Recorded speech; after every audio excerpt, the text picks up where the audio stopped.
All right, good afternoon, everyone. It is now 6:20, Monday, December 7th, and we are at the public speak out portion of our meeting. We have one individual signed up to speak.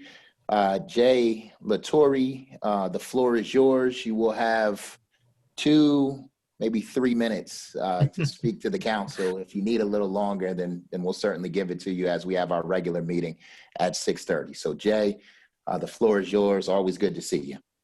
Thank you, Mr. President. Can you hear me okay? You certainly can. Thank you. Good evening, members of the council. Jay Latore, 122 Forest Hills Road in Springfield. Thanks for the opportunity to speak tonight. I'll keep it to 2 minutes. I'm here tonight speaking in opposition to the proposed tax rates for fiscal year 21. And I'd like to briefly remind the council of a few facts that I hope will empower you to exert your influence on this discussion tonight. The municipal tax levy in fiscal year 19 was $205.3 million. In fiscal year 20, that levy increased to $216.3 million. And now the administration is asking to raise $227.5 million for fiscal year 21. The year-over-year increases are significant. The administration in their press release stated that there's an allowed 2.5% annual increase in the tax levy, but that's a little disingenuous. Taking that 2.5% annually is an administrative choice. They choose to generate more revenue. They have the option to have excess levy capacity and limit their revenue. And so I ask, is the best way to support businesses during this pandemic to not offer a single cent in tax rate relief? I know you all know that our tax rates on businesses are some of the highest in the state. And so I say, can we just ignore, we can't ignore the unemployment rate, the increases in property values, the restrictions that being placed upon businesses to ensure public health. They're all having a huge impact on our businesses. And so I would submit a bold statement would be to offer businesses and residents even lower tax rates to acknowledge the circumstances. And putting yourself in the mindset of a small business, would I be better off knowing that my tax bill was going to see a minor increase year over year, or praying for a prime the pump grant? I think the administration is well intentioned, but the city is picking winners and losers instead of setting a level playing field. As you know, you were asked in June to set a budget for the year that was forward-looking. We're now at the end of the year, and we know that a full return to normalcy is at least 6 months away, if we're fortunate. So I think the council has a choice. The council can vote against the proposed tax rates, and the administration can come back with rates that reflect the need for real tax relief. Residences and businesses, like I'm certain you all are as well, are tightening their belts to stay afloat while they stay safe. The city should shrink the tax levy increase further and find ways to cut spending for the second half of the fiscal year. Thank you, Mr. President. Thank you, Mr. Latore. That concludes the public speak out portion of our meeting. Our counselors, we will stand adjourned until 7 o'clock at our regular meeting of the City Council. 6:30. 6:30. I'm sorry, 6:30. My apologies. Take it easy. Thank you. Good evening, everyone. So as president over the last 2 years, one of the things that I've neglected to do as president is be absent. And so unfortunately, when you're not absent, the individual who is the vice president does not get the opportunity and the experience to run a meeting. So before we closed out the year, I thought it was important that I give Senator-elect, our colleague, Councilor Adam Gomez, an opportunity to run this meeting. I also think it's important because we're setting the bar high for Councilor Gomez, and we certainly expect that when he does indeed get to the Senate, that he aspires to be Senate president, where he certainly will have to run numerous meetings. So with that said, I am going to take Councilor Gomez's position, and I'm going to turn the presidency for this meeting over to Councilor Gomez. So Councilor Gomez, the floor is yours, and thank you for accepting the invitation to lead this City Council meeting. Thank you, Mr. President. Well, Mr. Vice President, at the moment, I really appreciate the gesture. I am humbled by you reaching out to me and letting me lead this meeting. So with that being said, I want to welcome everyone to the regular meeting. My name is Adam Gomez, Springfield City Council. It is now 6:34, and it is Monday, December 7th. Madam Clerk, can you please call the roll?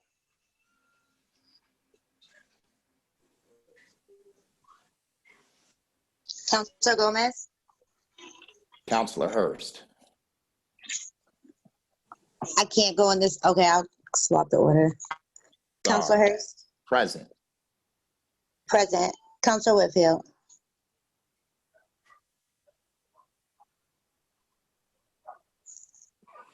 Councilor Whitfield,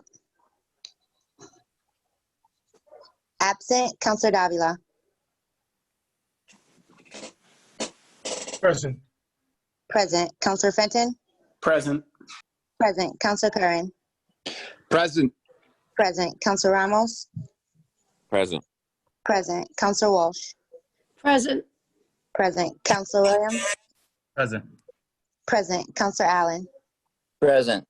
present. Councilor Letterman, Present. present. Councilor Edwards, Present. present. Councilor Brown, Present. present. Councilor Gomez, Present. Can you check in with Councilor Whitfield if she's signed on before we move on? Councilor Whitfield, All right. We'll move on. Will the councilors and our guests please rise for a moment of silence? Please remain standing for the Pledge of Allegiance. I pledge allegiance to the flag of the United States of America and to the republic for which it stands, one nation, under God, indivisible, with liberty and justice for all. Thank you. Just for a little bit of clarification, I do not have control over the Zoom meeting as of Councilor Hurst was giving the access as the host, which is fine. But I just want to make sure that once Councilor Whitfield, because I know she was present for the rest of the meetings prior to this one, I just wanted to make sure that I know exactly when she's in so then we can acknowledge her so we do not forget Councilor Whitfield. But that is all that I have for that moment. All right, are there any reports of committee?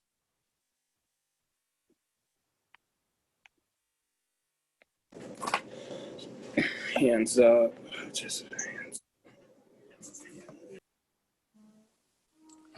Councilor Edwards.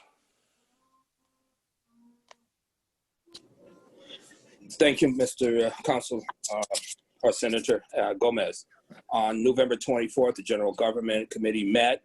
At that meeting, we had, it was attended by Councilor Kateri Walsh, Jesse Letterman, our Council President, Justin Hurst, as well as TJ Plant.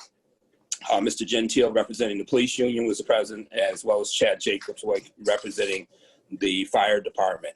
There was 2 items of discussion on that meeting. The first one was the Military Leave Act, known as Chapter 248, and we had we exchanged some platitudes and applauded each Kateri and Justin and TJ for the work, as well as the representatives from the unions for the work. But it was the recommendation with the establishment of a quorum by the presence of our council president, myself, and Councilor Letterman, that we recommend to the committee of the whole passage of Chapter 248, which would extend leave to the fine servicemen who work in the police, fire department, and other departments for the city of Springfield. And that vote was unanimous the second item that we discussed was private ways, and I would like to applaud and commend my colleague, or our colleague, State Representative Orlando Ramos and Councilor Ramos for the work he's done around the private ways. There's much discussion about the lack of funding for the private ways to be that have already been created. this ordinance that was discussed on the 24th, and which is for the purposes of first step passage, will address this issue in the future moving forward. From now on, all contractors and developers who wish to create housing projects across the city will be required to build roads to these projects and eliminate the use of private ways so it doesn't leave or address the problems that exist presently, but it does certainly put a stopgap on future developments where we will have the same problem that we're discussing or is being discussed consistently around private ways. Once again, it was the recommendation unanimously of the members in present of the General Government Committee that the Committee of the Whole pass this as it is already passed first step. Thank you, Councilor Edwards. Councilor Williams, you have the floor.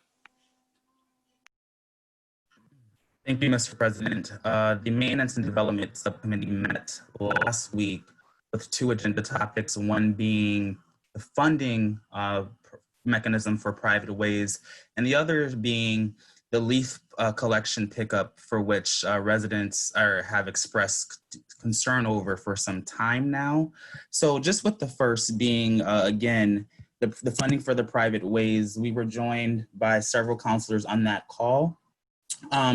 With the grant writer exploring opportunities kind of just being the main kind of gist of an action item to take to explore funding for private ways in the city of Springfield. We all know that Chapter 90 funding cannot go to private ways, excuse me. So therefore, we need to be a little bit more innovative and creative in how we seek out funding for private ways and the several private ways in the city that need some attention in terms of road repairs and all of that. So again, I plan to schedule a subsequent meeting on private ways to kind of gauge what the grant writer was able to do within that interim of time to look for opportunities and maybe direct us in a better direction.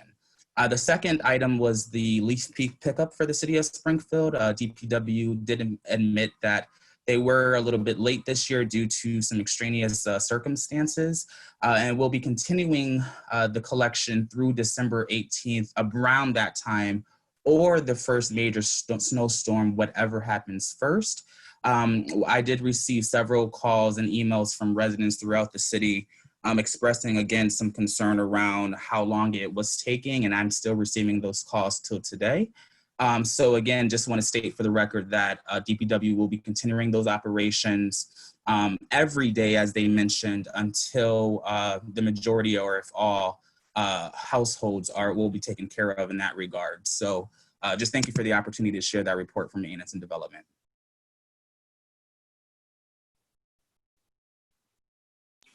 Thank you, Councilor Williams. Is there any more reports of committee?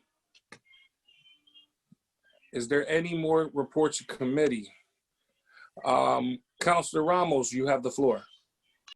Thank you, Mr. President. No report. I just want to remind everyone that tomorrow I do have a public safety meeting scheduled for 3:15 p.m. to discuss police reform. Thank you. Thank you, Councilor Ramos. Again, is there any more reports of committee? Lastly, any more reports of committee? All right, seeing none.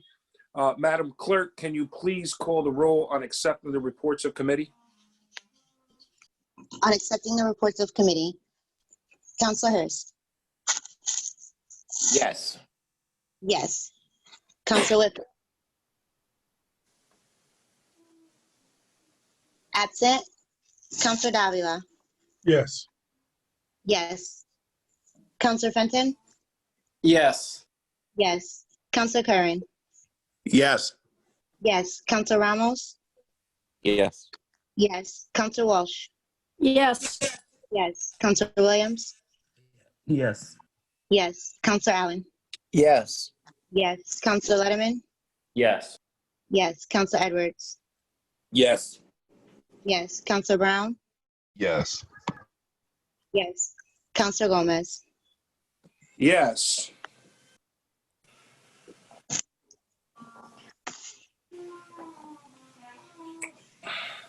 Reports of committee have been accepted. Madam Clerk, can you please call the first item on the agenda? The first item on the agenda is the October revenue versus expenditure report. Please state your name and address for the record.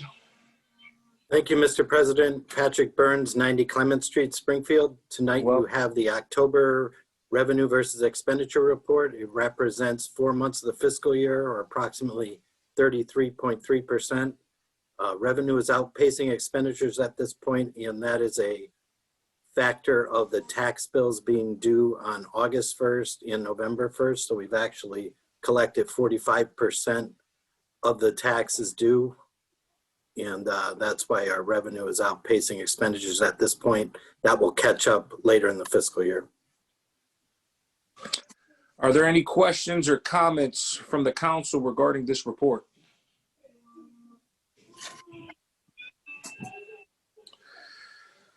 Seeing no one's hand up in the queue, I want to thank you, Mr. Burns. And can we take, Madam Clerk, can we please take the roll call and accepting the petition? And before we take this roll call vote, can we check in to see if Councilor Whitfield is on? Councilor Whitfield? Present. Present. All right, Madam Clerk, please take the roll. On accepting the report, Councilor Hurst? Yes. Yes. Councilor Whitfield? Yes. Yes. Councilor Davila? Yes. Yes. Councilor Fenton? Yes. Yes. Councilor Curran? Yes. Yes. Councilor Ramos? Yes. Yes. Yes. Yes. Councilor Williams? Yes. Yes. Councilor Allen? Yes. Yes. Councilor Letterman? Yes. Yes. Councilor Edward? Yes. Yes. Councilor Brown? Yes. Yes. Councilor Gomez? Yes. Before we go into our next agenda item, I want to ask if there's no objections, just when it comes to the grants. We have a couple of our department heads here, and I know right now we're going into 2 hearings portions, and without objection, we would like to take only the grants portion out of order, so we can get those department heads off, so that we can discussion. So moved. So no objection.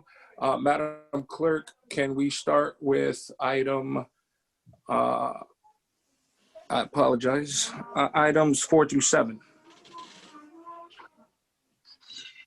Item number 4 is a grant, Parks Department PARC grant, and the amount of $400,000. Good evening, Please state Councilor. your name and address for the record. Yep, Patrick Sullivan, 17 Arvesta Street, Springfield, Mass. We're very proud of this grant. We've been working with the Indian Orchard neighborhood for over 8 years, and we have finally received a grant for Loon Pond. This will create and act our master plan and complete phase 1, which will be a new entrance, restoring the beach area to more of a picnic type area, possibly a pavilion and a new kayak non-motorized boat launch. And so we're very excited for this neighborhood to finally get this. I know Councilor Ramos has been a big advocate of this, so we appreciate his help as we have moved forward with this grant. I would like for, okay, we have a question from Councilor Williams. Thank you, Mr. President. Not Then so. we have Councilor Ramos. Thank you, Mr. President. Not so much a question, more so a comment. It's really great to see this funding come down the pipeline. I can recall with Councilor Ramos holding several maintenance and development meetings on Loon Pond in conjunction with the Indian Orchard Neighborhood Council, right in their backyard, as well as also, of course, efforts around the cleanup have been ongoing. And Councilor Ramos and I actually helped clean up the pond in that area with some residents who have used to frequent Loon Pond, what it used to be. And, you know, it's certainly one of the best ponds in the area, and it deserves all of the attention and monetary value that can be retained within it. It certainly used to be a place where families could enjoy, could fish, and now it's just sitting there with folks having, you know, pretty much done a lot of illegal dumping in that area as well. So it's great just to see this funding in the pipeline. And maybe I do have a question, Pat. Pat, just is this? I imagine that it's going to cost way more to complete this project. So what percentage of this of the project does this $400,000 represent? It basically does a third. The master plan is estimated roughly at 1.2 million to do everything that everyone asked for. But it will be a good start, and it will reopen this park back up to the public once again with these improvements. Perfect. Well, I appreciate your due diligence on that front and securing the funds, and look forward to that day. Thank you. All right, Councilor Ramos, you have the floor. Mr. President, thank you. I just want a huge thanks from me to Pat for prioritizing this project. I cannot even begin to tell you how big of a deal this is to Indian Orchard. You know, for a community that has traditionally referred to itself as sort of the forgotten part of the city of Springfield, and many people in Indian Orchard often feel neglected in comparison to the rest of the city. This is a huge deal. You know, we haven't had a place for safe swimming in a very long time, and I'm hopeful that this is a first step to be able to realize that. Loon Pond itself is it's a beautiful location, and it's one that has been forgotten, and you know, people don't realize that we have all of these hidden gems in our city. Loon Pond was designated as one of the great ponds of the Commonwealth by the Department of Conservation in the 1980s, and again in 1996, according to a waterways program study. And it used to be home to James Beach, where people were able to access it for swimming, but has since then been closed. According to another study that was conducted in 1979, it was a survey. Loon Pond was home to 9 species of fish. So it's in addition to being a place that could be great for swimming, it's also a great location for fishing. So again, I just want to thank everybody involved in making this happen. Thank you to Councilor Williams for scheduling those meetings in Indian Orchard, and for rolling up his sleeves and helping up with the cleanup. You know, this is a great day for Indian Orchard, and I thank everybody involved. It definitely is a great day. Thank you, Councilor Ramos. If there's not any more questions, Madam Clerk, if we can move to our next agenda item, and once we're done at number 7, we're going to take all the roll call all in one vote. The next item on the agenda is FY21 Senior Community Service Employment Grant Increase.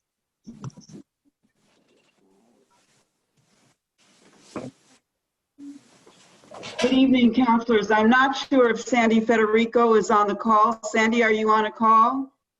Please state your name and address for the record. I appreciate it. Nice to see you, Ms. Colton. I am Helen Carlton Harris. I'm the Commissioner of the Division of Health and Human Services for the City of Springfield. My address is 47 Overlook Drive, Springfield, Massachusetts. The CSEP grant is the Senior Aid Program. Many of you know that the Senior Aid Program is a federal grant that comes to the City of Springfield on an annualized basis. Its purpose is to put individuals over the age of 55 in situations where they can gain employment skills for 2 years. Our goal is to help those individuals find sustained employment after their 2 years with the Senior Aid Program. Do I have any questions from any of my colleagues for the Commissioner? Councilor Letterman, you have the floor. Thank you so much, Mr. President, and you're doing an excellent job with the meeting. I just wanted to make one comment on the Senior Aid Program. I really think this is an incredible program that not as many people know about it as they should. And having worked with organizations that have had the opportunity to have a senior aid come to them through the program, one of the excellent pieces is often those aides become invaluable to those organizations, and they do often keep them on past the 2 years. I know the organization I was involved with did do that.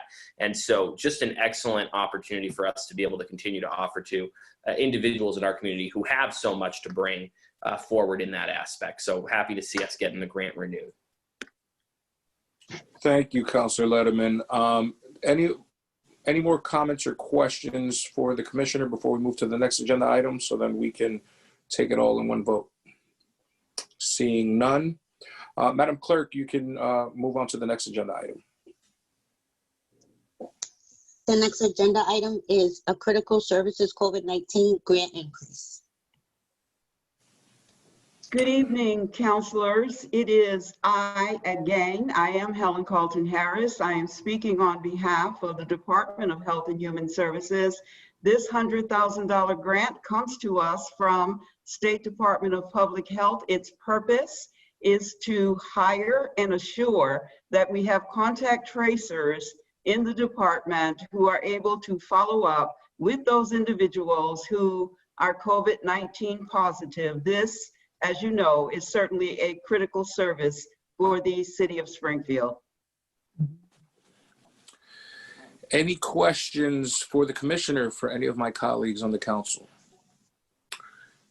Seeing none, we can move on to our last agenda item on the grants portion, so we can take all this, the roll call in one vote.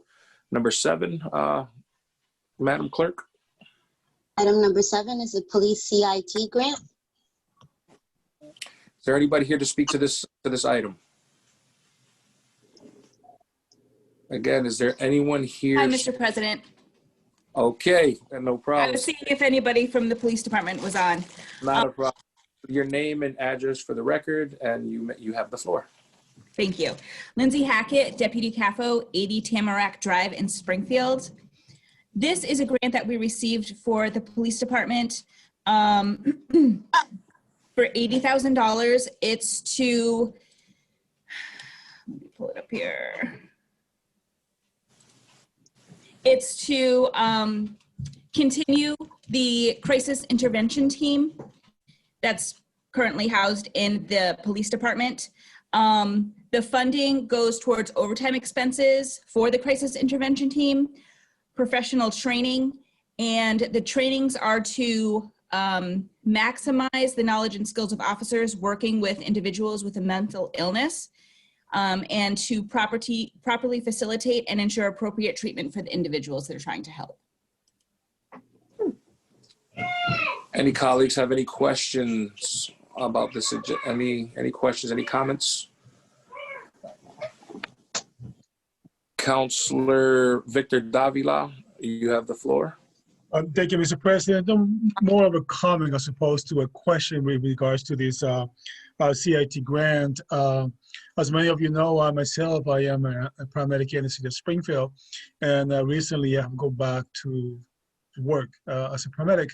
And I have seen firsthand the absolutely awesome job that the Springfield police officers do in intervening in mental health crisis calls. They are absolutely not only professional, but they're also very knowledgeable on how to handle mental health crisis, which, by the way, is expected to increase during this holiday season. On top of that, we have to throw in the consideration of COVID-19. So more of a comment, this is a great thing for the city. More training, more resources to them, and it's just police department is doing a great job on this front. Thank you, Mr. President. Thank you, Councilor Davila. Any more? No hands up in the queue. Madam Clerk, if we could take the roll to take all items 4 through 7 all in one vote. On accepting the grants, items number 4 through 7. Councilor Hurst. Yes. Yes. Councilor Whitfield. Yes. Yes. Councilor Davila. Yes. Yes. Councilor Fenton. Yes. Yes. Councilor Curran. Yes. Yes. Councilor Ramos. Yes. Yes. Councilor Walsh. Yes. Yes. Councilor Williams. Yes. Yes. Counselor Allen? Yes. Yes. Counselor Letterman? Yes. Yes. Counselor Edwards? Yes. Yes. Counselor Brown? Yes. Counselor Gomez? Yes. Getting back to our regular scheduled program, we're going to jump back to our back onto our agenda. This is just a reminder for all the colleagues. I'd like to remind all of you counselors that we have had extensive discussions on these special permits and our previous meetings. So if we could be mindful of that and refrain from duplicating comments made and questions asked at our previous meeting, then it would be greatly appreciated. Madam Clerk, can you please call the first agenda in our hearings category? The first item is for a special permit to operate an adult-use marijuana establishment at 1860 Main Street. Madam Clerk, have we received any testimony in support of this special permit? I don't believe we have, no. Councilor Fenton, do you have a question, sir? Thank you, Mr. President. Not a question, just a statement. I am going to recuse myself from this hearing, as I have for prior hearings in the past. My employer is legal counsel to a landlord that has a tenant which applied for certain permissions similar to the ones being sought here tonight. So in abundance of caution, I'm going to recuse myself from this proceeding as I have the others, and I'll come back when we move on to the next item. Thank you. Thank you, Councilor Fenton. Madam Clerk, if we can please make sure that he is shown as recused. Thank you, Councilor Fenton. Madam Clerk, again, have we received any testimony in support of this special permit from our last meeting? No, we have not. All right, so I believe if I am, hold on for a second. We have counselors, if you have any questions, first we have Counselor Allen, then Counselor Davila, then Counselor Whitfield before we commence with our hearings. Thank you, Mr. President. I am commenting because of the mention that Ms. Davis said we hadn't received any documentation. I just want to mention that I was at the New North Citizen Council meeting last week, at which six bricks met with the New North Citizens Council. And at the end of the meeting, when we were talking about it was a good meeting. People worked together well in the meeting. And at the end, we talked about the action items that needed to take place in order to be ready for tonight. And there was a couple letters that were going to be written. I believe New North was going to write a letter in support. I believe Women of the Vanguard was going to write a letter in support. And, you know, there might have been one or two other things. So I just wanted to note that those things were in process. If they were, I thought I might have seen one in my email, but I'm just wondering if somebody could give an update. I believe, I was just going to chime in a little. I apologize. I didn't mean to interrupt you, Counselor Allen. We did receive 3 letters that came to us. From what I believe, I know that we received a letter from Women's of the Vanguard, Maria Perez. We also received another letter from New North Citizens Council. And if my memory serves me correct, we also received another letter from Brightwood Development from Mr. Heriberto Flores that represents that organization. We also, New North Citizens Council was from their executive director, then Maria Perez on behalf of Women's of the Vanguard. If any of my other colleagues know of any other letters that maybe I am not speaking of, please you could chime in. Mr. Councilor Davila. Thank you, Mr. President. Yeah, I would like to add to that I wasn't received of a letter from the Republican in support of 6 bricks. So I believe that's absolutely. You are correct. You are correct, Councilor. There was a letter from Mr. Arwadi. Thank you, Mr. President. All right, Councilor Whitfield, and then after Councilor Whitfield, Councilor Williams. Nope. You guys said all the letters of support. That's all I had.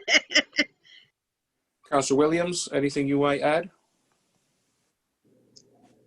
Thank you, Mr. President. Are we giving comments on the project at this time? Is it open for debate or discussion? No, I haven't opened it up. I was just Okay. asking the clerk if she personally received any other letters that we didn't receive on the council. And I just wanted to make sure that's what we're talking about. And then I'll open it up so that we can move into our hearings process. Thank you, Mr. President. I can wait and refrain. I'll refrain for that time. No problem. Thank you so much. I know that we have members of our community here. I'm going to open up the hearings now. Members of our community, I see Gladys and Eduardo Rivera. I will definitely call on you when it's time for opposition or proponents or opponents, and then you have your time to speak.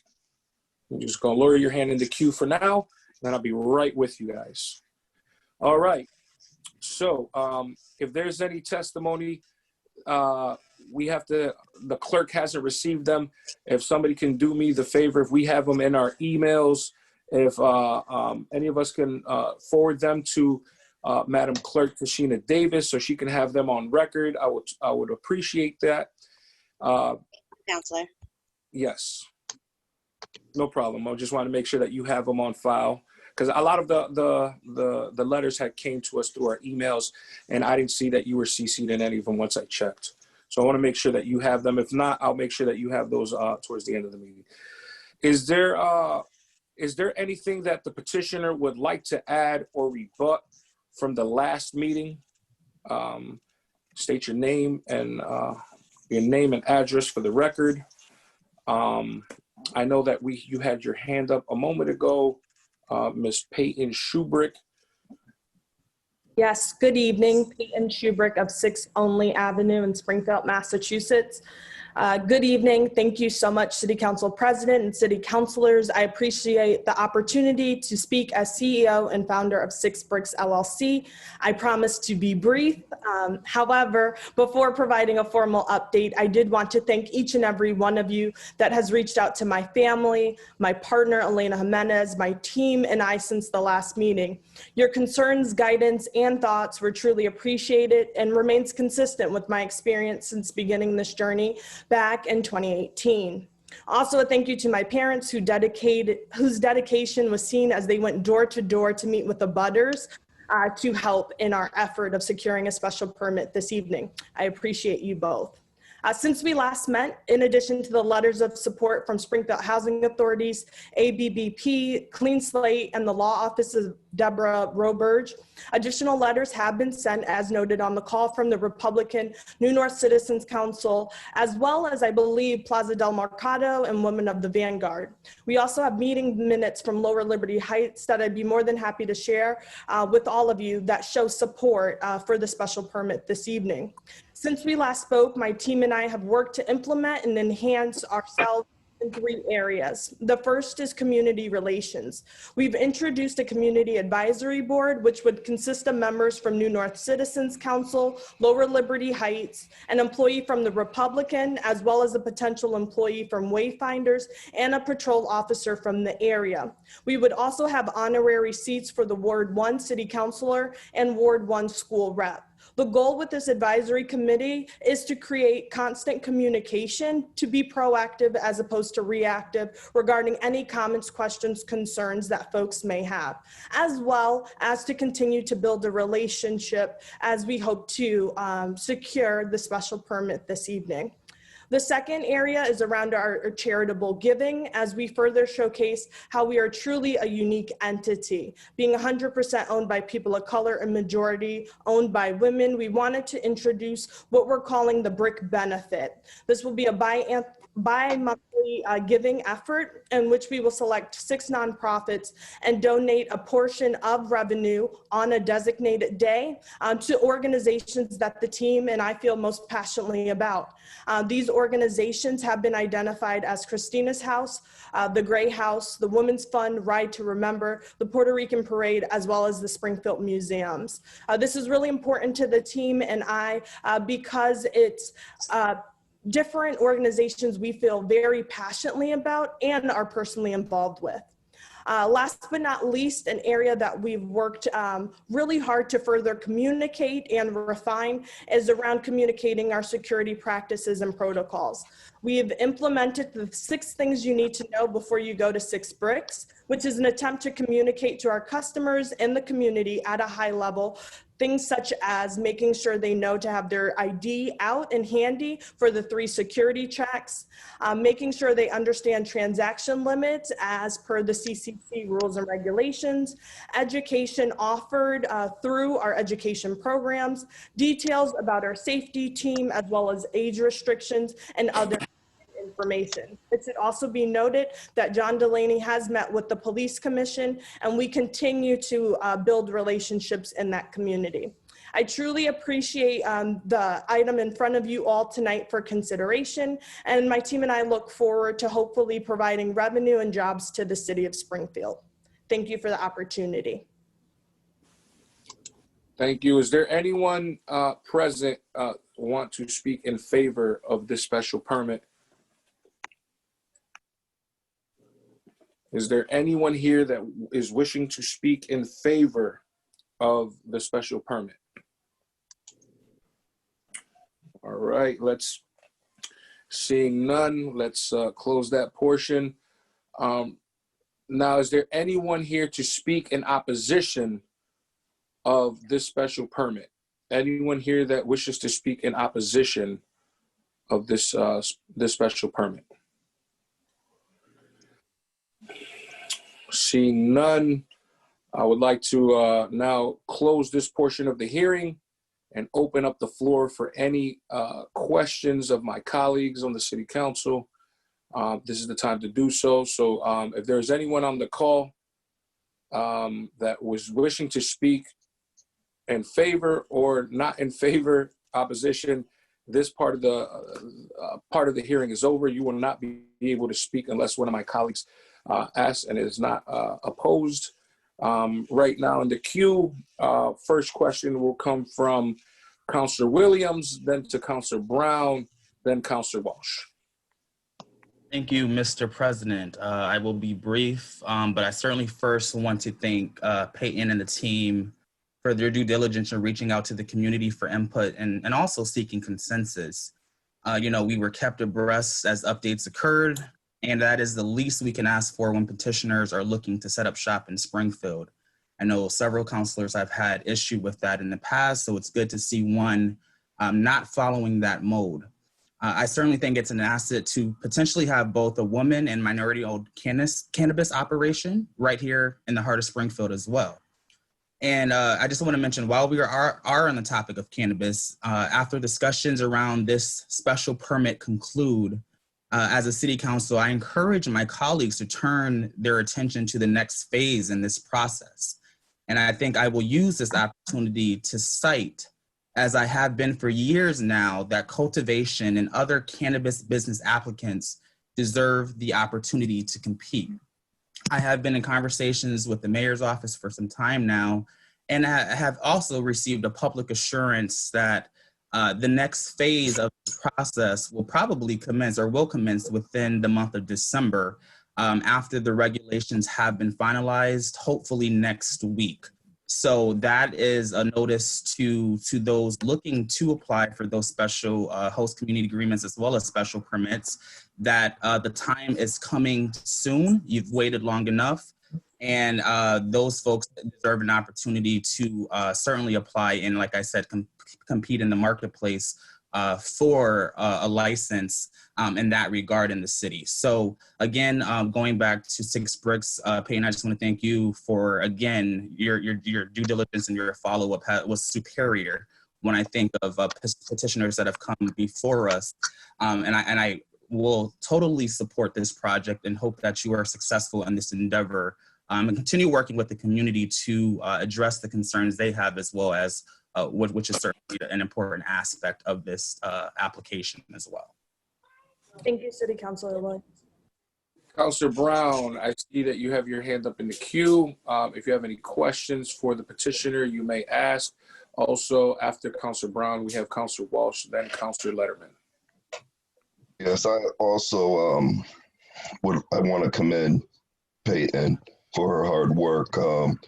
In the state level, we worked hard in order to make sure that there were minorities able to benefit. I've seen Peyton, I've seen her mother, Dawn, and Fred, and the work that they've been doing, and the fight and the passion. I believe she's done everything necessary, not only done everything necessary, done everything necessary at a certain excellence. I'm very proud to see her being able to be in front of me, going through her process. She's been excellent, and her mother and father has been excellent, and I commend you guys. I just want to make sure when it does come about that we're not forgetting, a few lights up in Ward 4. But other than that, and I want to tell you did an excellent job, and your mother and father should be proud. Thank you. Thank you, Councilor Brown. Councilor Walsh, the floor is yours. Then after we have Councilor Letterman. Thank you, Mr. President. I was ready to support this when we discussed it a week or so ago because I felt that the applicant, Peyton Schubrick, hit all the qualifications that not only the state was looking for, but the city was looking for. And, as chair of the Women's Commission, I'm very happy that we have an applicant who's a woman, whose business is mostly women, and who has done, I think, an outstanding job of presenting herself to the city council and to the community. And I'm quite pleased that you were able to address the concerns of your new neighbors. You were able to bring the New North Council, because I felt that we all felt that was very important, that you're able to work with them and get so many endorsements from the people in that community.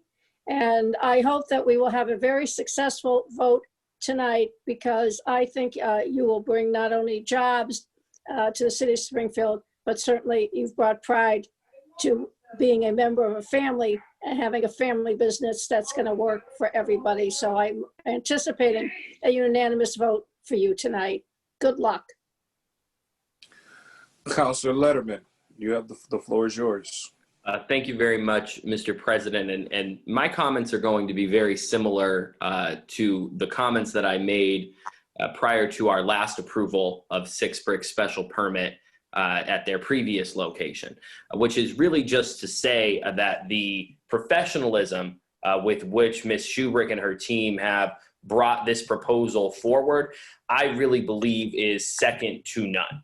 And when people began to advocate for legalization here in the Commonwealth, I don't know if they really could have pictured what we've seen from Ms. Schubrick, which is a young person, only a couple years older than myself, building a business from the ground up in a market that has very much been dominated by individuals who are not from here, who have a lot more money and capital ready to go, who have connections all over the country and other areas where this has already happened.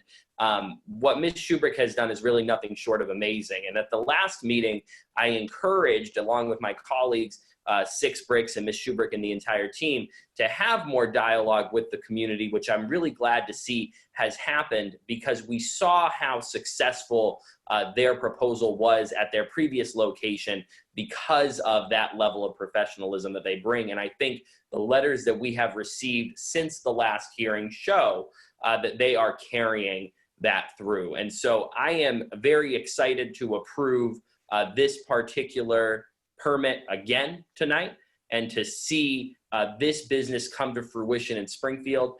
We need the jobs that this business is going to bring. We need the tax revenue that this business is going to bring. And I think that Springfield and the entire community, but especially the community where this is going to be located, will be proud to be able to say that we have a really exemplary model of this new industry present in the Commonwealth. And this council has done an excellent job in preparing for how we are going to leverage that revenue when we do see it come into the city of Springfield. So hopefully we will be able to move forward this evening. I'll be supporting the project, not only because of the communications we've had from neighbors since our last hearing, but because we know that that conversation through Ms. Shubrick's advisory board is going to continue. Thank you, Councilor Letterman. We have any questions or comments for the petitioner? Councilor Davila, after we have Councilor Ramos.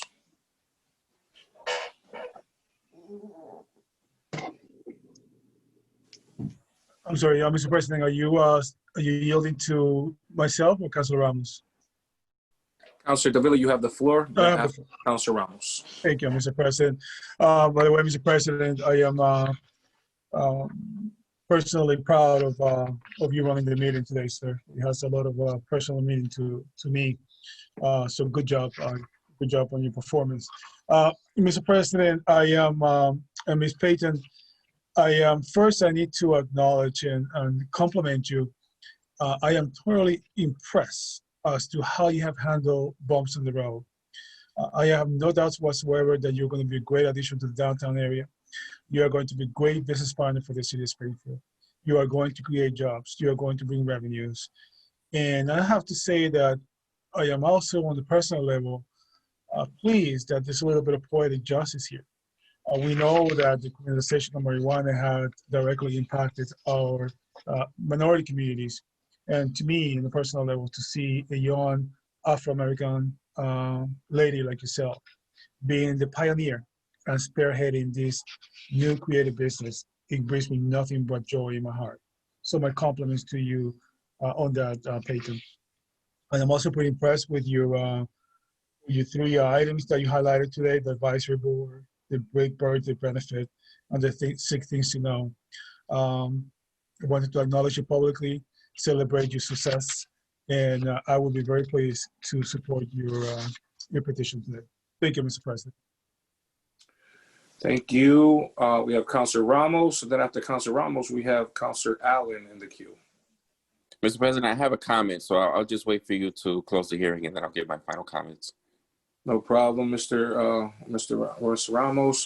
Councilor Allen, do you have any questions or comments before I close this portion of the meeting? No questions. I just wanted to pass on a little more information. I sent 2 of those letters to Tashina, the letter from the Republican and the letter from Women of the Vanguard. And I wanted to say, I took 3 pages of notes at the meeting, met with Peyton individually after our meeting 2 weeks ago. Then I asked her if she would invite me to the New North Citizens Council, and I took lots of notes. There were a lot of people there from the neighborhood: Jenny, Juan Santana, Jose Claudio, Maria Perez, a man named Clinton, Rosa Espinoza, Norman Roldan, and Richard Soto, who I believe is from the neighborhood and is also part of the 6 Bricks security team with John Delaney. I must say the meeting went about an hour and 10 minutes. A lot of things were brought up and they were addressed. There was ultimately great support for what was going on, but there were a lot of questions, and it was good to see the dialogue, have people from the neighborhood express their concerns and see the 6 Bricks people respond appropriately. So I just wanted to say that, since I don't think there was any other counselors there, that it was a really good meeting, and appreciate how 6 Bricks handled the questions and the letters of support that came after that. Thank you. Thank you, Councilor Allen. Councilor Whitfield, you have your hand up in the queue. Thank you, Mr. President. I want to echo Councilor Davila's remarks, saying you're doing an excellent job. So thank you for that. So Peyton, I would be remiss if I didn't give some comments, as I usually do, as being the only Black female on the city council, and I was also on the selection committee. You wowed me from the beginning. Your presentations have always been professional. You have always looked out for the community because you're from the community. And so that's what we need to do. We need to work in the community for the community. Thank you for creating jobs. Thank you for being professional. Thank you for supporting the neighborhoods and the businesses and the nonprofits in the area. Thank you for being transparent.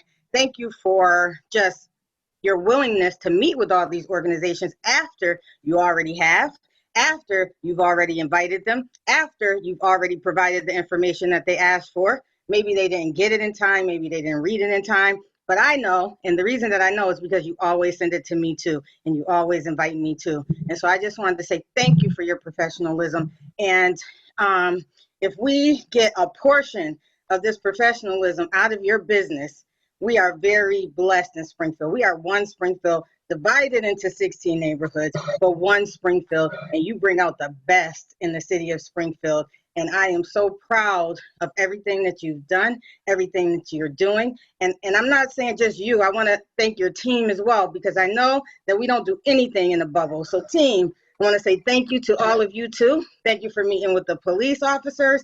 Just thank you, thank you, thank you, thank you, thank you. And always do what's best for you, your family, and your company, because it changed so rapidly. No one expected COVID. No one expected curbside pickup.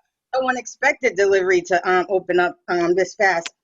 And I don't want to steal your thunder by talking about any other business, any other application, any other anything, because it's about 6 bricks today. And so I just want to say thank you from the bottom of my heart. So very proud of you, and just keep up the great work, you and the team. All right, Counselor in the queue. Okay, so if nobody has any more questions, I'm going to close this portion of the meeting. It was more of a comments section, which is okay. I know that Counselor Ramos, once I close this portion of the hearing, Madam Clerk, if we could close this portion of the hearing. Mr. President, I apologize. I apologize. You did get me. I lowered your hand in the queue. I want to give the floor to Counselor Edwards. I apologize, sir. Counselor Edwards, you have the floor. Actually, the only thing I want to do is recognize that there are questions and comments that are, Laura Liberty is waiting to make a comment. And I believe Lamont Clemens is also contacted me. He's also having trouble being recognized. So there's at least 2 individuals that I'm aware of who would like to make either a comment or ask a question. All right, I have closed that portion of the meeting. Mr. Counselor Edwards, I did state I seen their hands in the queue earlier, and I gave I think an abundance of time for anybody that was a proponent or opponent to speak or raise their hand in the queue. If there's no objection, and if you're Counselor Edwards, you want to call upon that those folks, and if there's no objection of any of the colleagues, I don't have an objection to that, but is there any objection for letting these 2 individuals speak, or we could start off with the neighborhood from neighborhood, I think it's Lower Liberty Heights Neighborhood Council, Gladys Rivera? Yep. Good evening, everyone. No objection. All right, so the floor is yours. Gladys Rivera and Eduardo, is beautiful faces. I haven't seen you guys in such a long time. Great to see you guys here. You guys have the floor.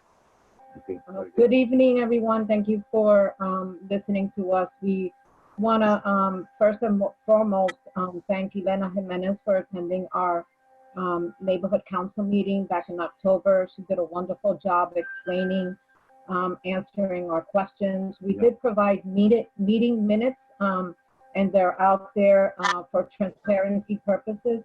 So I just want to, let everyone know from the council perspective, it is spot on.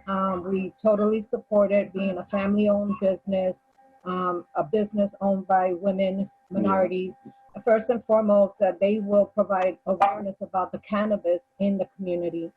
They reached out to us when Lower Liberty Heights Council is often forgotten when businesses come into this area. So just want to make sure that, if there are businesses out there, please, let us know, drop us a line. We definitely want to invite everybody to let us know what's going on, especially when it's going to affect the Lower Liberty Heights community. Partnering with Lower Liberty Heights Council is one of the things that they're definitely going to provide a partnership with us, local communities right in our area.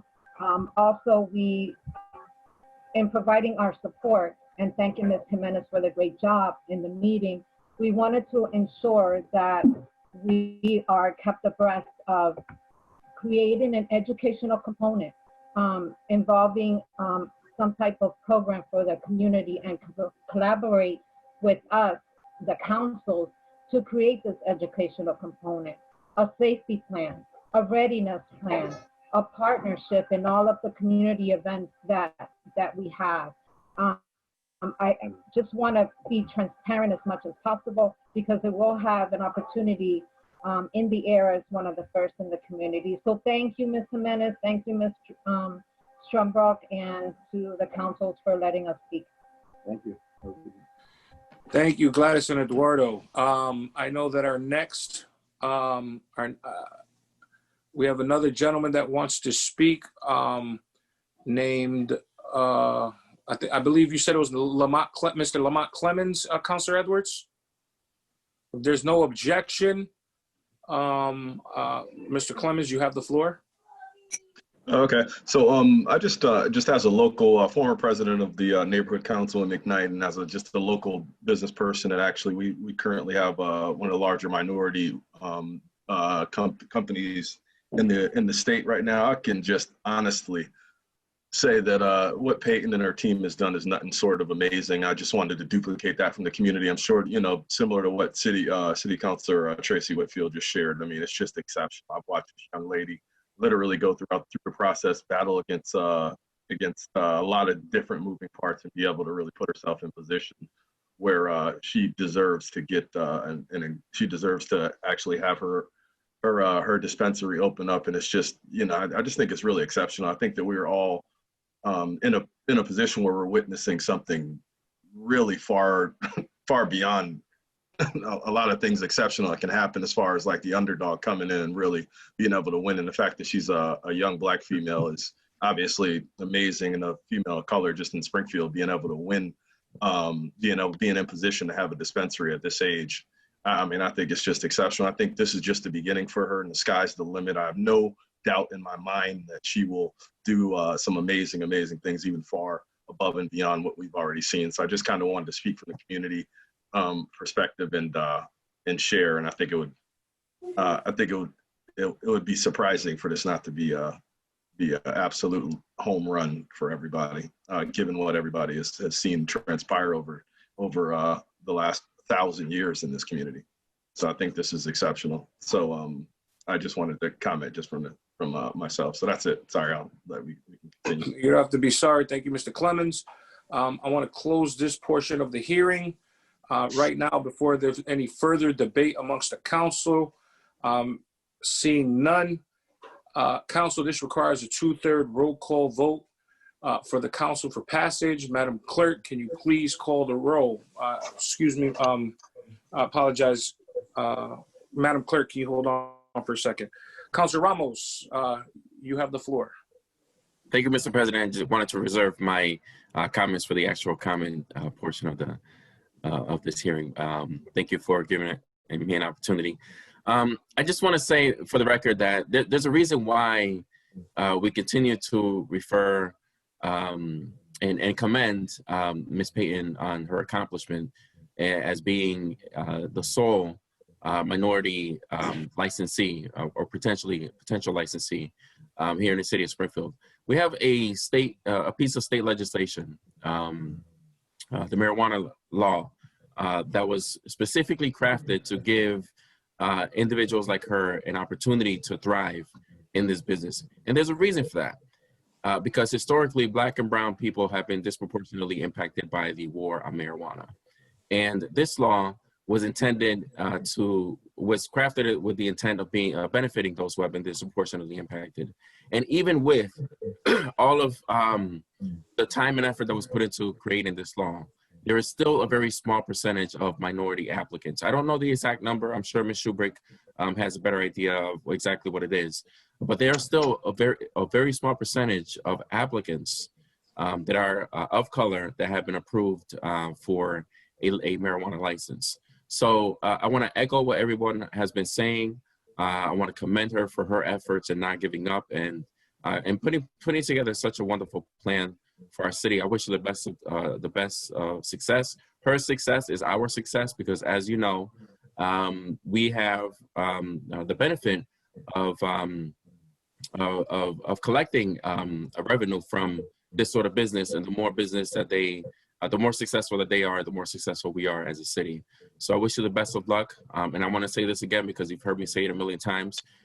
We have the best marijuana ordinance anywhere in the country. And this marijuana ordinance, that zoning ordinance that we passed, was passed with the intent of maximizing the earning potential for our applicants. Because again, their success is our success.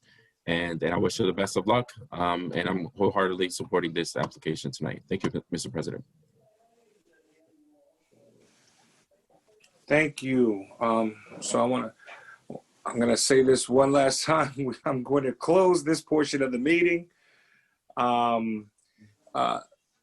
This petition needs a 2/3 roll call vote from the council for passage. Madam Clerk, can you please call the roll? Approving the special permit for 1860 Main Street. Counselor Hurst. Yes. Yes. Counselor Whitfield. Absolutely. Absolutely. Counselor Davila. Yes. Yes. Counselor Fenton abstain. Counselor Curran. Yes. Yes. Counselor Ramos. Yes. Yes. Counselor Walsh. Yes. Yes. Counselor Williams. Yes. Yes. Counselor Allen. Yes. Counselor Letterman. Yes. Yes. Counselor Edwards. Yes. Counselor Brown. Big yes. Yes. And Counselor Gomez. Yes. Counselor Hirsch, reasons? The specific site is an appropriate location for such a use, structure, or condition. The use as developed will not adversely affect the neighborhood. Adequate and appropriate facilities will be provided for the proper operation of the proposed use to incorporate the planning staff analysis into the decision at the basis of the findings. Madam Clerk, can you please call the roll on approving the reasons? On approving the reasons. Counselor Hurst. Yes. Yes. Whitfield. Absolutely. Absolutely. Counselor Davila. Yes. Yes. Counselor Fenton abstained. Counselor Curran. Yes. Yes. Counselor Ramos. Yes. Yes. Counselor Walsh. Yes. Yes. Counselor Williams. Yes. Yes. Counselor Allen. Yes. Yes. Counselor Letterman. Yes. Yes. Counselor Edwards. Yes. Counselor Brown. Yes. Yes. Counselor Gomez. Yes. Congratulations. This special permit is granted. Welcome to Ward 1. Madam Clerk, can you please call the next item on the agenda? Congratulations, Ms. Shubrick. The next item on the agenda is for a special permit to operate a used car sales dealership at 1608 State Street. Is there anyone here to speak on behalf of this petition? Again, is there anyone here to speak about this petition? The permit to operate a used car dealership.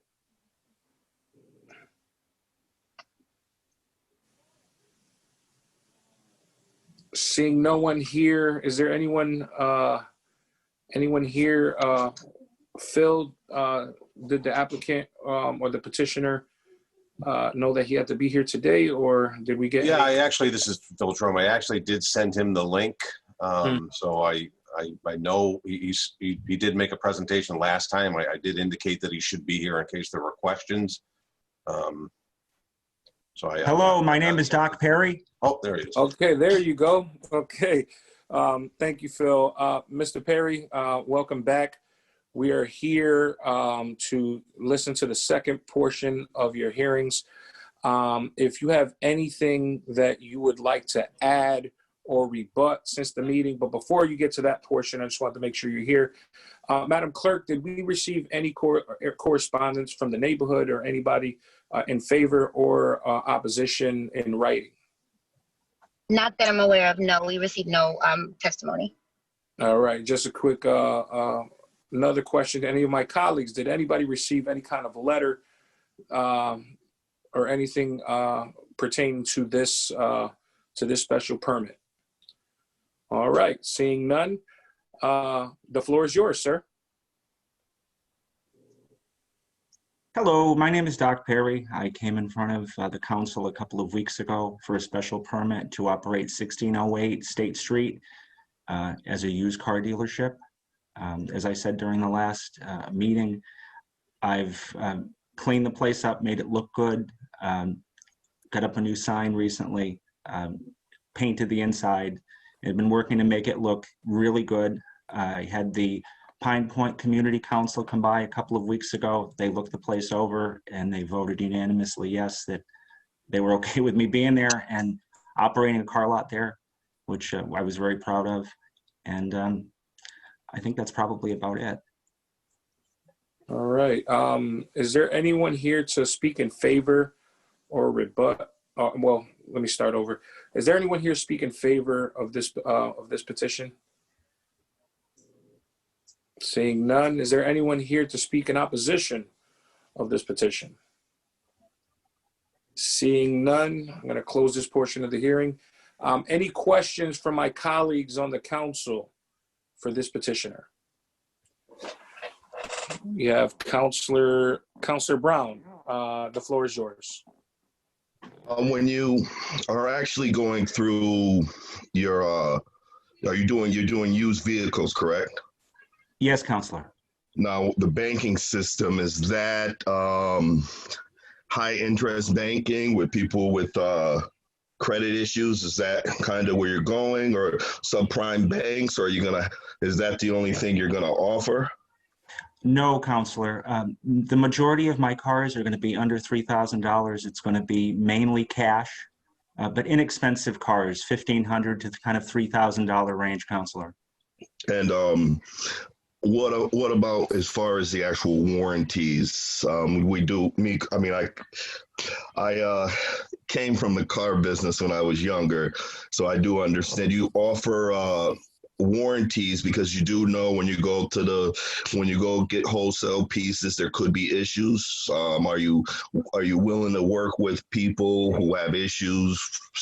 Say sometimes I've had people on that actual street where they'll actually work with you. They'll have a mechanic, they'll come in, they'll actually help, they'll have warranty plans. Do you have anything like that in place? Not as of yet, Counselor, but when you buy a car from me, it will be guaranteed to pass for an inspection sticker. We have a really good reputation for a lot of years of taking good care of people. Very good reputation that I'm proud of. And all of the cars will be checked out to the best of my abilities. I'm going to sell the best possible inexpensive car that I can sell. Okay, and are you using one specific auction? No, sir, I don't buy from auctions. I have a couple of dealerships that we've dealt with for the last 20 and 30 years, and that's where we get the majority of our cars from. Auctions tend to be a dumping ground for garbage, as you know. You're just doing wholesale pieces from the different car lots, like razzing them out in West Springfield and things like that. Okay. A couple of dealerships. So one of them is a new car dealership that I deal with in Hadley, Steve Lewis Subaru. I buy quite a few cars from them. And there's another dealership in Enfield. But I'm a pretty small potato. Where I'm going to have 20, 25 cars on the lot at a time. We're not going to have a zillion cars out there because they're expensive and they're hard to get. Well, that's why I wanted to know, because it is kind of easier when you're actually wholesaling, and you can get a better quality based on the wholesale pieces because you get a lump piece. Yes, sir. But thank you, Mr. President. It was my pleasure. Thank you. Any more questions from your colleagues? Councilor Letterman, you have the floor. Only to thank Mr. Perry for his great communication with the Neighborhood Council. And congratulations, wish him the best of luck. That is awesome. Thank you. Any more questions? for this petitioner? Seeing none, I'm going to close this portion of the hearings. Any amongst the council that are wishing to debate on this item? Seeing none, a 2/3 roll call vote is needed for passage of this special permit. Madam Clerk, can you please call the roll? On approving the special permit, Counselor Hurst. Yes. Yes. Counselor Whitfield. Yes. Yes. Counselor Davila. Yes. Yes. Counselor Fenton. Yes. Yes. Counselor Curran. Yes. Yes. Counselor Ramos. Yes. Yes. Counselor Walsh. Yes. Yes. Counselor Williams. Yes. Yes. Counselor Allen. Yes. Yes. Counselor Letterman. Yes. Yes. Counselor Edwards. Yes. Yes. Counselor Brown. Yes. Yes. Counselor Gomez. Yes. Counselor Hurst, can you please the reasons? The specific site is an appropriate location for such a use, structure, or condition. The use as developed will not adversely affect the neighborhood. Adequate and appropriate facilities will be provided for the proper operation of the proposed use to incorporate the planning staff analysis into the decision at the basis of the findings. Thank you. Can we call a roll? Can we have the roll call for passage of the reasons, Madam Clerk? On passing the reasons, Counselor Hurst. Yes. Yes. Counselor Whitfield. Yes.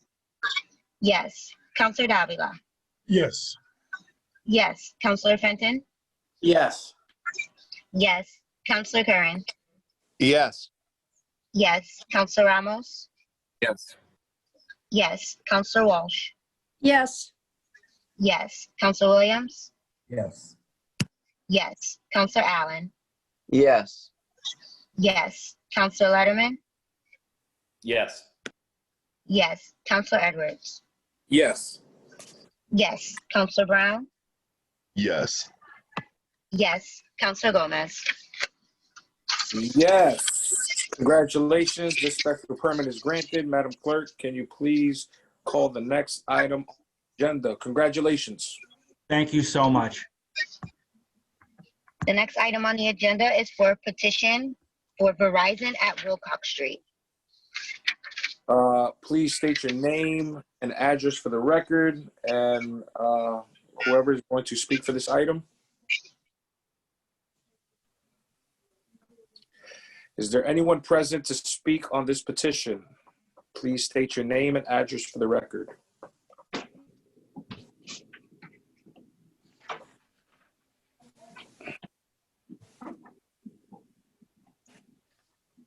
I'm going to say that one more time.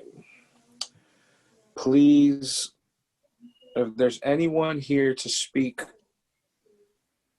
on behalf of this petition, can you please state your name and address?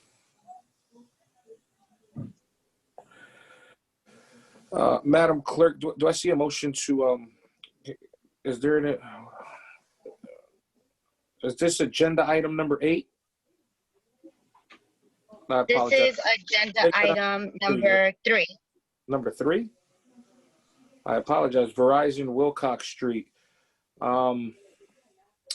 Is there any debate or any concern amongst the council, councilors?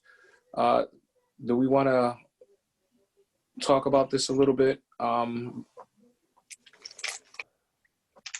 Any discussion amongst the council of this? We have no one here in front of us to present this and what this item is about. I know we have it on our agenda. Councilor Edwards, you have the floor, sir. Do you mind if I speak up for one moment, Vice President? There is a phone number that just entered the waiting room. Our policy has been to not let phone numbers in mid-meeting because we don't know who may be calling.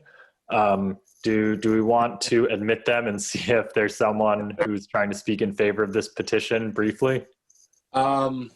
I can kick them out at a moment's notice if they end up being a bad actor. All right, sure. It may take them a minute to connect, but they're joining now. Let me know once they're... They should be in. Sir or madam who's just joining our meeting via phone, would you mind identifying yourself?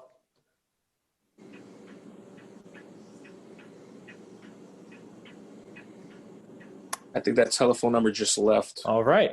Well, that makes that easy. Sorry for interrupting. Thank you, No problem. councilors. Thank you, Brendan. Councilor Edwards, you had your hand up. I have no objection to hearing or moving on this item, and I would hope my colleagues would agree. This is Verizon.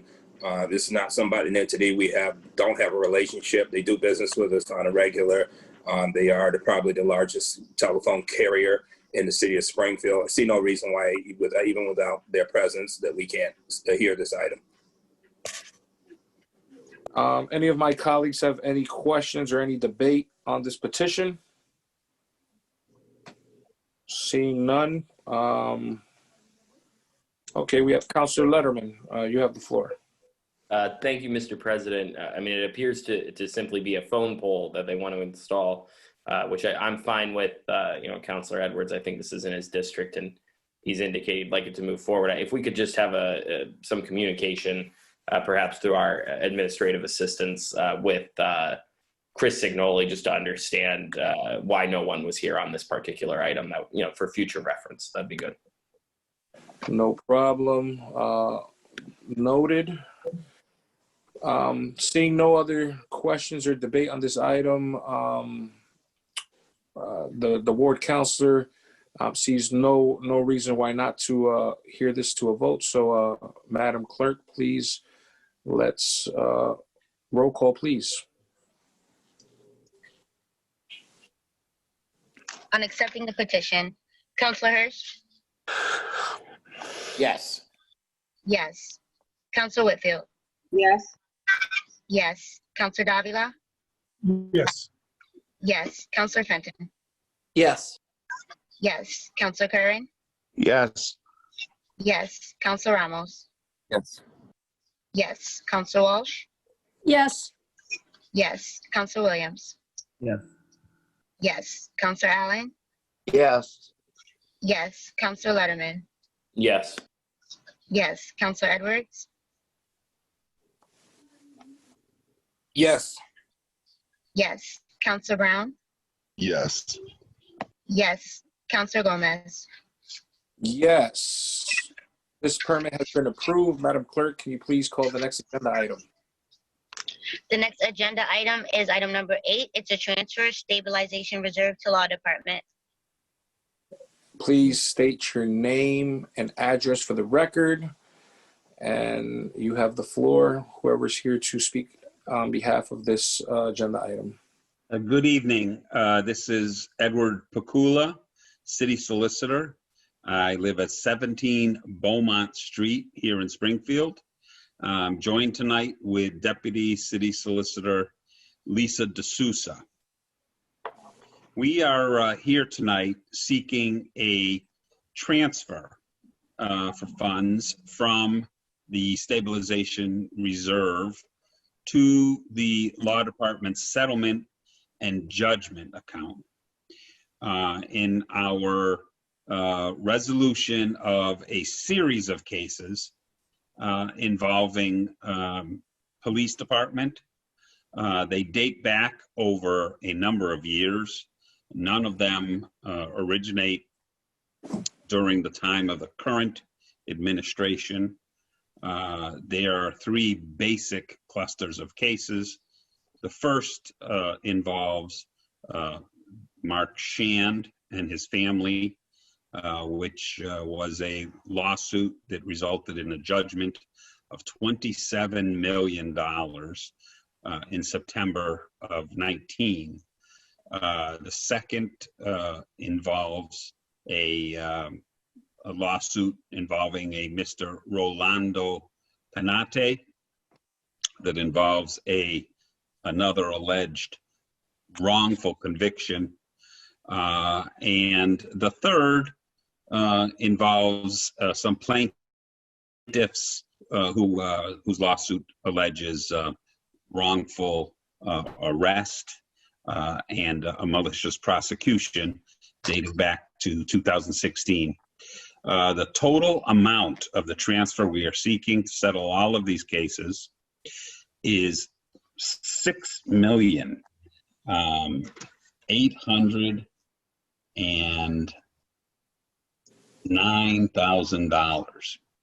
I can review all of these cases with you and then answer some questions. We also are here on a budget transfer, which is the next item, which again relates to litigation costs. And because of these settlements, we're going to be able to stop some of those future expenses related to those types of things. So if I may, the Shand case dates back over 30 years. Mr. Shand was convicted and served 27 years in prison. His case had been reviewed by numerous courts and went to the Supreme Judicial Court, who upheld the conviction, as well as the United States federal courts, who again had upheld the convictions. However, over the passage of time, a few things have happened. The first is a number of the witnesses who testified in the murder trial had recanted their statements. Another group of witnesses who were eyewitnesses that had testified at the original trial have died. And in 2013, a number of new witnesses came forward who had not come forward originally and expressed that they were present at the scene and that Mark Shand was not the murderer. So a new trial was granted Mr. Shand. The then district attorney, Mark Mastriani, decided not to go forward with a new trial, considering the fact that the evidence was so old that many of the witnesses were deceased, and it would be very difficult to continue pursuing the case. At that point, Mr. Shand brought a wrongful conviction case against numerous police officers, all of whom since deceased or in their 70s, retired, worked for the city. Many of those officers, some of those officers, I should say, the claims had been thrown out of court by the judge during summary judgment. In fact, the claim against the city of Springfield had been dismissed on summary judgment. However, at trial, the jury found in favor of Mr. Shand and his family and awarded a major judgment, $27 million. This involved 4 officers and was not, again, against the city of Springfield. With regard to the 4 officers, the city has an obligation to indemnify the officers, but that obligation is capped at $1 million per officer. So a total of $4 million. After the judgment, there were post-trial motions and then an appeal on behalf of all of the defendants to the First Circuit Court of Appeals. But in addition, the plaintiffs appealed. Mr. Shand appealed the dismissal of this lawsuit against the city. As to the city, there is no cap on liability. The fact that we have a judgment in this case showing a value of $27 million is reflective of the exposure or potential exposure on this litigation. Were we to have to go back for a retrial on that matter. So what happened in the First Circuit is that it's mandatory that there be mediation. The mediation was held before the First Circuit Settlement Council, Judge Patrick King. We had many months of going back and forth and ultimately resolved the case to everyone's satisfaction for full and final settlement for a total of $6.5 million. That resolves all outstanding claims and appeals and ends the case. It will pay damages for the harms that Mr. Shand and his family have alleged, and will resolve this matter finally and fully. The second case involving Mr.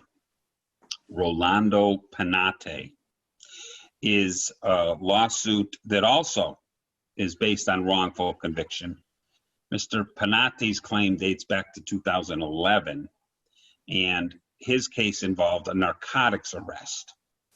A lawsuit stems from the scandal from the drug lab up at UMass, maybe involved with Sonia Farak, had been convicted for her behaviors involving stealing some of the illicit drugs and using them while she was testing. And there were a number of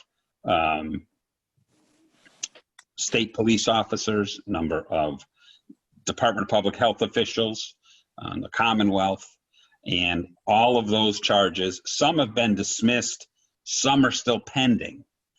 The charges against the city of Springfield arise in part because of an officer who had been indicted for embezzling funds out of the property room, which included funds from this arrest.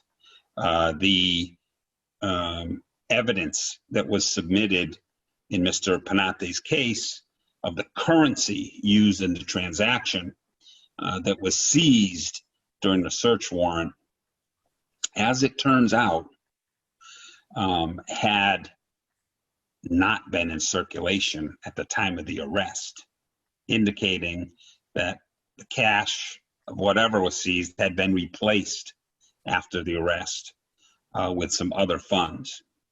So that's the hook as to the city and its officers being brought into this case. We have a resolution of that case, which again occurred through mediation through the federal system, and Magistrate Judge Nyman helped us resolve this after many unsuccessful attempts. And the total amount of that settlement is $170,000.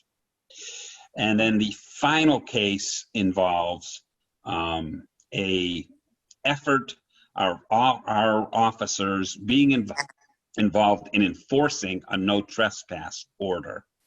At the time, they felt they were enforcing a court order from probate court, but subsequently the housing court had ruled that the occupants of the house could be, as should have been, able to stay in that house. Let me, if you don't mind, I'd just like to go over a little on that because I don't have as much on that. The third case, the people, this dates back to 2016, are plaintiffs Wallace, Leslie Wallace, her adult daughter, Melissa Wallace, and Melissa's boyfriend, Leo Fennell. So there's three plaintiffs, so there's three cases here that are getting resolved. The total amount for all three cases is $39,000. As I said, they allege false arrest and malicious prosecution. The home was owned by Leslie Wallace's ex-husband. And so there were a bunch of court proceedings going on in probate where William Wallace had owned this marital house, which Mrs. Wallace was residing in with her daughter and the daughter's boyfriend. There was a complex series of events. As I said, essentially, they were arrested for the trespass, and the court ruled that they shouldn't have been. And so we have this total settlement of $39,000 for all of those cases in full and final settlement. So that is a summary of all of the cases. As I said, it's a significant transfer we're looking for out of the reserves to the settlement and judgment account, and we're asking that you approve it tonight. Thank you, Solicitor Pakula. Is there any discussion amongst our colleagues? I know I have hands up in the queue. Councilor Whitfield, then followed by Councilor Brown, then lastly, Councilor Ramos. Thank you, Mr. President. Ed, I have a couple questions. Sure. So you said none of these cases happened during this administration. What administration exactly are you talking about? The Shan case dates back to the early 80s. I think that. So are you talking about the mayor's administration or the police commissioner's administration? I was trying to figure out the police administration. So the early 80s, I think that was Chief Fenton. 2011, I think that might have been under Commissioner Fitchett. And the 2016 was under Commissioner Barberry. Okay, so as far as you know, are there any cases pending that may have come out of this administration? Oh, sure. We have existing cases. Okay, I just wanted to understand why that was brought into the relevance of the conversation. Mostly because these are older cases. One very old and is not something anyone connected with the case is an employee currently. In fact, some of the defendants had died. One of them was dying at the time of the trial of this case and died shortly thereafter.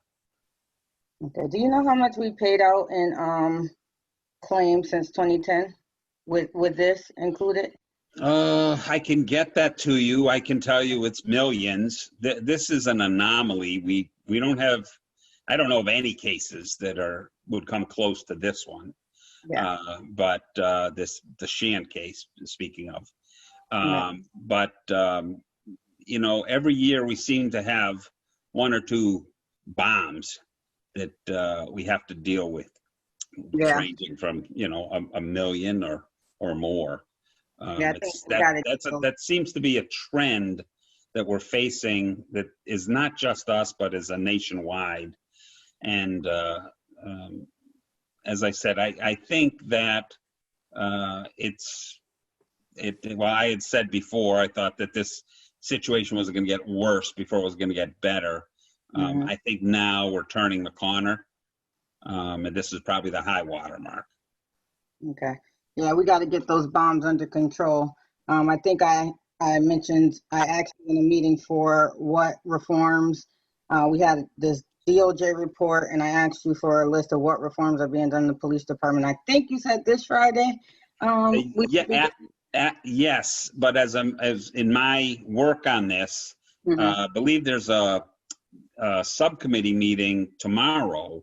Okay. And my understanding is there's going to be a presentation of all of the policy changes that some that have happened, some that are ongoing.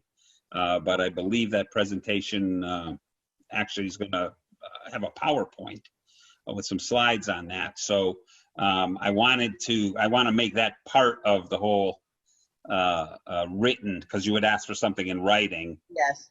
And so that was still in the works, but my understanding is that's going to be presented tomorrow. And so, yes, by this Friday, I will have you the complete package. All right, thank you, Councilor. One more question. One more. I know you want to move it along, but let me just say this last thing. I just wanted to say I know that this lawsuit could have been a lot more. So I just want to commend Lisa D'Souza and the legal team for the hard work that they did on the case. And, you know, even though our liability is substantial, it would have been a lot more. So I just wanted to say that publicly. I still think that we have a lot of work to do because this is history, right? This is the history nationally, and it's the history in the city of Springfield, and it's time for that history to change, like today. We don't have any more time to waste on these civil misconduct suits because the majority of them are against Black and brown people, the majority. And I asked you that before, and we are in agreement on that. And so I just wanted to say thank you. I know that you guys are working hard to keep the liability down. Thank you. Councilor Whitfield, thank you. Again, we have Councilor Brown. If you have any questions for the solicitor, you may ask them now. You have the floor. Thank you, Mr. President. When you say stabilizing funds, I'm just curious, what can those funds be used for? So this is essentially the city's rainy day account. I don't know the exact amount we have in there right now. Last time I knew it was $40 or $50 million. So it's raining here. It's pouring. And so now is the time where we can use these to prevent any further liability on this case, and try to reach this mitigation of a major judgment that you know, the jury awarded and you know, is something that we don't want to follow us into the next fiscal years. We want to put this behind us. I do agree it's something that we have to, we have to do, but it is based on police misconduct. But it is the right thing. We do have to do it. A lot of times, me personally, as a counselor, I still deal with the facts. So in the court system, this individual won. Correct. Correct, right? Right, that's correct. A $27,125,000. So I would think it was would be disingenuous of us to still not take the court ruling into consideration and now understand that, like my colleague Councilor Whitfield says, is that there are issues that are going on in that police force, where when I asked the stabilization fund, you're saying I got to take the constituents' money and pay for cops who aren't properly trained. And we just earlier talked about only giving $1 million tax relief. So, you know, it kind of, we couldn't use that same money. Could we use that same money? No. In fact, the city won its case that had alleged training was improper or insufficient. That was the grounds for the lawsuit against the city being thrown out. The plaintiff was appealing that. Okay. So the risks of having that overturned and returning to court in a case where one jury has said it's worth $27 million, but we know we're capped at $4 million on the officers, but we're no cap as to the city. Yeah. So if we had to go back for another trial, our exposure would be somewhere between an additional $23 million over the $4 without any sort of end. And I understand why it's important, and I do agree with you. Only thing where I do have a little issues with is that the transparency. I keep saying transparency. I believe it's in Oregon I want to say, or Arizona, where I believe the city council or there was legislation passed where the police information is public. We have public access to that. How do we do that, Ed? Is there a way we can do that for the city, or do we got to go on the state level? No, you have it now, actually. There is a report that is done quarterly for all citizens' complaints. It's posted on the city's website for all of the. That's not what I'm talking about. I'm sorry. I'm talking about more entail. I'm talking about a lot of their records are like public records. I mean, we pay taxes on them, and they're able to access to see. So when they're bad, we see it. Like, so a lot of this stuff we would know about it. Like, you know, so that's what I'm saying. We have been going on for a long time. So yeah, I'm not sure, other than, as I said, since 2010, we have been posting quarterly reports. And at the end of the year, a total compilation of all of those complaints and what's entailed in them and how they're reviewed and what discipline is given out on those complaints. So we do that quarterly. And where do you, and you have those, how do you access those? You just can access those as the public? Yeah, it's on the city's website. It's the Community Police Hearing Board. And we put, as I said, we put those up every quarter. Then at the end we do a full report. So, and we have those going back to 2010. Yeah, and Ed, if you can, I mean, I just, that is my main thing, being more transparent. That's, you know, as far as being able to get information of what's going on with some of the things and issues as far as these bad rogue cops. I love the cops. We have a lot of great ones, but these rogue ones, we have to know who they are, and we have to be able to identify them because they're costing taxpayers too much money. But I do appreciate you, Ed. I do. If I can, I'll definitely look and keep a better track on that. But I think we can do something a little bit better as far as being more transparent. But I thank you. Call me tomorrow. Okay, thanks. Thank you, Councilor Brown. Councilor Ramos, if you have a question for the solicitor pertaining this specific agenda item, the floor is yours. Thank you, Mr. President. Solicitor, I've asked you this question before. Can you please give us, for the record, explain to us what our options here are here tonight? If this does not pass, then what happens? Well, essentially, it would probably go towards the tax rate, you know, I mean, it has to be paid. It's just a question of how we pay it. Do we pay it out of our reserve funds, or do we add it to the tax rate? So it's something that we want to pay out of reserves, get it out of the way, and not have it impact what we're paying for taxes. Thank you for that explanation, Mr. President. These votes are never easy, and it's not a vote that any of us take lightly.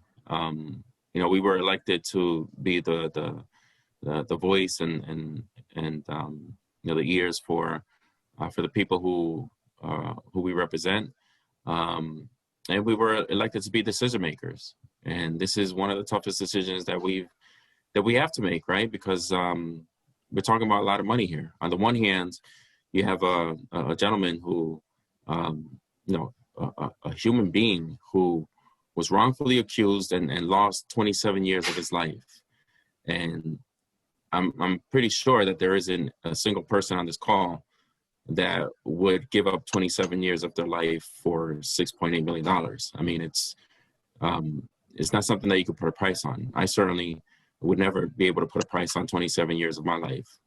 And on the other hand, we are talking about a lot of money. You know, $6.8 million of taxpayer money are hardworking people of our city. We're in the middle of a pandemic when our constituents are hurting. Imagine what we can do for small businesses with that money. Imagine what we can do for private ways. How many private ways can we pave with $6.8 million? And we just passed the tax rate earlier tonight. Imagine what we could have done if we put an additional $6.8 million towards the tax rate. And we have to weigh both sides. Attorney Pakula painted an accurate picture of what we have here tonight. And the question is not how much we pay to this gentleman. It's not should we pay.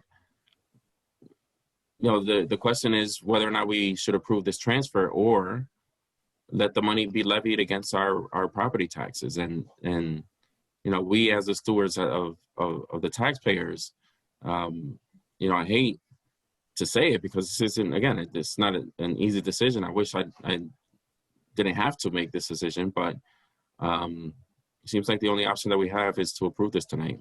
And I think that's accurate. And I hate, again, but for the record, Mr. President, I just want to make sure that, tomorrow there's going to be articles written about this, is going to be reported on, and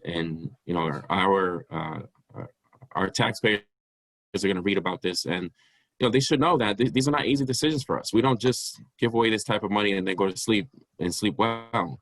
This is a hard decision, and but unfortunately, these are the circumstances that we have to deal with, and it's either we pay it tonight out of our reserves or we let that money be levied against our tax. Yeah, and so I think that makes it an easier decision in that we're going to have to pay it. It's a judgment, and what we're doing here is compromising that judgment. And we're at the point where we're trying to mitigate the impact on taxes and our whole fiscal picture. Thank you, Solicitor, for that. Mr. President, I'm going to vote in favor of this this evening, reluctantly. But I also want to echo what my colleague, Councilor Brown, said in terms of reform. We want to make sure that something like this doesn't happen in the future. And so that's why it's important for us to continue to push for the conversation for police reform, and the reason why I scheduled a meeting tomorrow to discuss what changes we've already made and what changes we're going to be making in the future to make sure that nothing like this happens again, and to make sure that we stop the bleeding and we stop these huge lawsuits that are being paid for by the taxpayers. Thank you, Mr. President. Thank you, Councilor Ramos. If there's no other further comments or questions by the council, seeing none, Madam Clerk, if you could please call the roll call on this order. Just a quick reminder that we will vote on this order, which needs a 2/3 roll call vote for passage, but we will take, at the end of these 3 agenda items, we'll take another roll call vote to suspend Rule 19, to take all these all together in 2 votes. So, Madam Clerk, can you please call the roll on this agenda item, and we'll be moving on to our next one right after. Then once we're done with those 3, we will take the 1 roll call vote to suspend Rule 19, to take all votes, to take this agenda item up into 2 votes altogether. So, Madam Clerk, roll call, please. On approving the order, Councilor Hurst. Yes. Yes. Councilor Whitfield. Yes. Yes. Councilor Davila. Yes. Yes. Councilor Fenton. Yes. Yes. Councilor Curran. Yes. Yes. Councilor Ramos. Yes. Yes. Councilor Walsh. Yes. Yes. Councilor Williams. Yes.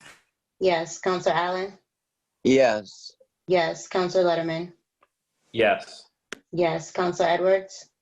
Yes. Yes. Councilor Brown. Yes. Yes. Councilor Gomez. Yes. This order is approved. Madam Clerk, will you please call the next item on the agenda? Again, reminder, we will be taking suspension of Rule 19 once we're done with these next two agenda items, so we could take the vote in two forms. Thank you. The next item on the agenda is a budget transfer within a department. Is there anyone here to speak in favor? Okay, Solicitor, you have the floor. Yes. Ed, Thank you, is Mr. that, President. if I may, Ed, is that the transfer from my department to my OTPS, or is this something different? No, this is from my salaries account to my OTPS. Thank you. Okay. So as you know, the law department, we've had a lot of vacancies come up. We've had some people move on. It's difficult to find quality graduates to fill those positions. Springfield, we don't have a lot of lawyers who live in the city. So the pool is difficult, but we have to use outside lawyers sometimes when we have conflicts. So for example, in this case with Shand, we were defending the case, we were defending the city, but there were also potential conflicts, so we had to hire some outside counsel. That happens sometimes when we have conflicts of interest, and it happened in this case. But in addition, when we have vacancies, we got to go outside and hire outside lawyers. And then the other time we have to spend money for expert witnesses. So there's a transfer here for $78,918 that's coming out of our salaries, where we have this surplus to pay these outside costs that have been incurred. And because we're settling some of these cases, that's going to stop the bleeding on a lot of these. And so we'll be able to get through. Thank you, Solicitor. Is there any questions amongst our colleagues for the Solicitor pertaining to this agenda item, this transfer? Seeing none, I'm going to say it again. Any questions or comments specific to this transfer? All right, seeing none. Madam Clerk, can you please call the roll on this transfer? On approving the order, Counselor Hurst. Yes. Yes. Counselor Whitfield. Yes. Yes. Counselor Davila. Yes. Yes. Counselor Fenton. Yes. Yes. Counselor Curran. Yes. Yes. Counselor Ramos. Yes. Yes. Counselor Walsh. Yes. Yes. Counselor Williams. Yes. Yes. Counselor Allen. Yes. Yes. Counselor Letterman. Yes. Yes. Counselor Edwards. Yes. Yes. Counselor Brown. Yes. Yes. Counselor Hurst. I'm sorry, Counselor Gomez. Yes, not a problem. This order is approved. Next agenda item, Madam Clerk, anyone here to speak in favor of this agenda item? First, Madam Clerk, please take that agenda item. Then next. The agenda item is bills of prior year for various departments. Thank you so much. Is there anyone here to speak in favor of item number 10? Yes, Mr. President, thank you so much. Lindsay Hackett, Deputy CAFO, 80 Tamarack Drive in Springfield. This order is to pay a couple bills of prior year for a couple of our departments, totaling $6,245.23. Any questions from my colleagues? I believe. Councilor Brown, you have the floor. What are the bills? So there's a total of 1, 2, 3, 4, 5, 6, 7, 8, 10. The majority of which are facilities for the rental of some equipment in one of the school buildings, 2 for pharmaceuticals for TJO, and 2 for some printing services for elections. Okay. Thank you. You're doing a great job. I love what you do.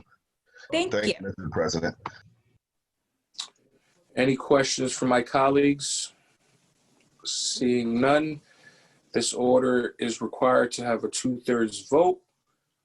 Madam Clerk, please call the roll. On approving the order, Counselor Hurst. Yes. Yes. Counselor Whitfield. Yes. Yes. Counselor Davila.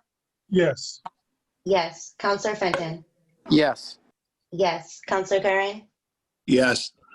Yes. Counselor Ramos. Yes. Yes. Counselor Walsh.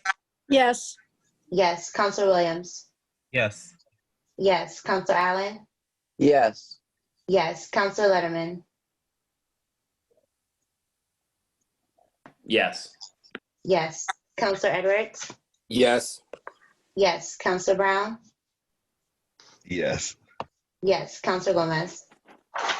Yes, this order is approved. Madam Clerk, without objection, can you please call the roll on suspension of Rule 19 to approve all orders 8 through 10 in one sitting? On the suspension of Rule 19 for items 8 through 10, Counselor Hurst. Yes. Yes. Counselor Whitfield.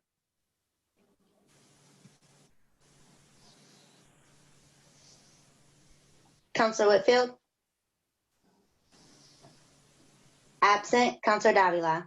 Yes. Yes. Counselor Fenton. Yes. Yes. Counselor Curran. Yes. Yes. Counselor Ramos. Yes.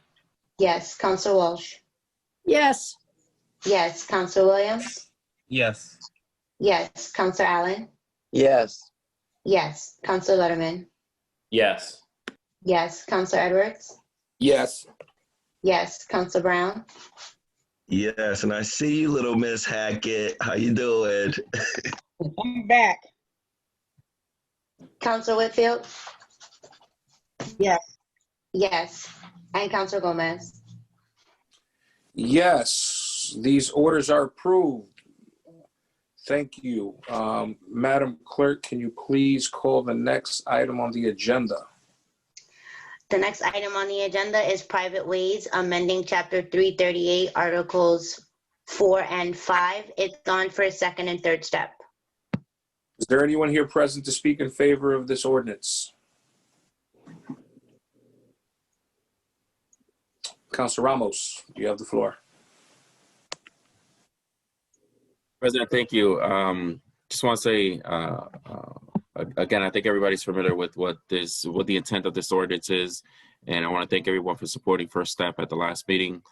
We did hold a subcommittee meeting prior to this meeting, and I believe that we've gotten a green light from the DPW as well as the law department to pass final passage this evening.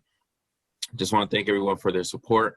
As you know, this is 2021 will be my final year as a city councilor, as I've been elected to the Massachusetts General Court, and this was one of the final items that I wanted to get approved before I left the city council. Private ways has been an issue that I've been advocating for since the very beginning of my tenure, and I'm glad that we're finally here at a point where we're passing a piece of legislation that will prevent the issues that we're dealing with today with private ways. So I want to thank Attorney Moore for all of his efforts in helping me craft this piece of legislation. I want to thank Chris Signoli for his advocacy and for his help in helping us create this. Thank Councilor Edwards for holding several meetings on this topic, and I want to thank each and every one of you in advance for supporting this ordinance. It's an issue that has been very relevant in certain parts of the city, more specifically Ward 2, Ward 5, and Ward 8, which have had many private ways and many complaints from constituents. So again, I just want to thank each and every one of you for your support. All right, Councilor Letterman, the floor is yours, and after Councilor Brown. Thank you very much, Mr. President. Just wanted to speak again in favor of the ordinance. And I think this is a great representation of one of those sort of nuts and bolts issues that, you know, is a little in the weeds, but really amounts to a consumer protection issue for the future. When we look at the meeting that Councilor Williams just held relative to how to kind of deal with the private ways that currently exist, some of which have existed for a long time, but others of which really haven't. They were really sold to individuals by developers who then cut and ran and didn't really bring those streets up to par. And what this really sets us up for is to avoid that in the future. So while we still have to address the ongoing issue that exists, it really makes sure that folks know when they buy a home in the city of Springfield, they're buying it on what is eventually going to be a public way, which will then be maintained as such. So glad to see it moving forward. Thank you to Councilor Ramos for all of his work and all those involved. Councilor Brown, you have the floor. Yes, I just want to reiterate what my colleague, Councilman Letterman said. I want to commend Councilman Williams, Councilman Edwards on their work. And I definitely want to commend Councilman Ramos. He's been really dedicated. I've seen the things that he's done on this. And I really want to commend you, Councilor Ramos. It's always been a pleasure, and I'm going to miss you. Well, I ain't going to miss you. I'm going to see you in the State House. What am I talking about? But congratulations to you, and hopefully my colleagues will vote for this. You've done a lot of hard work, and I believe this is the time to really get this thing through. Thank you, Councilor Ramos, and congratulations to you and the acting president. I'm going to say President and Senator-elect Adam Gomez. Congratulations to you guys. Any more questions before we move forward from the council regarding this order, which needs to be, we need to take a vote and a majority roll call. We're going to be taking second and third step. Any colleagues have any more to add or any questions for the sponsor? Seeing none, Madam Clerk, can you please call the roll on invoking Rule 22C to take second and third step together? On invoking Rule 22C, Councilor Hurst? Yes. Yes. Councilor Whitfield? Great job, Councilor Ramos. Yes. Yes. Councilor Davila? Yes. Yes. Councilor Fenton? Yes. Yes. Councilor Curran? Yes. Yes. Councilor Ramos? Yes. Yes. Councilor Walsh? Yes. Yes. Councilor Williams? Yes. Yes. Councilor Allen? Yeah. Yes. Councilor Letterman? Yes. Yes. Councilor Edwards? Yes. Yes. Councilor Brown? Yes. Yes. Councilor Gomez? Yes. Madam Clerk, can you please call the roll on approving the ordinance? This requires a roll call majority vote for passage.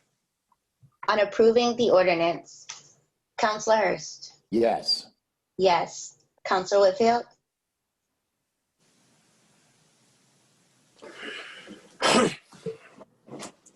Councilor Whitfield? Absent. Councilor Davila? Yes. Yes. Councilor Fenton? Yes. Yes. Councilor Curran? Yes. Yes. Councilor Ramos? Yes. Yes. Councilor Walsh? Yes. Yes. Councilor Williams? Yes. Yes. Councilor Allen? Yes. Yes. Councilor Letterman? Yes. Yes. Councilor Edwards? Yes. Yes. Councilor Brown? Yes.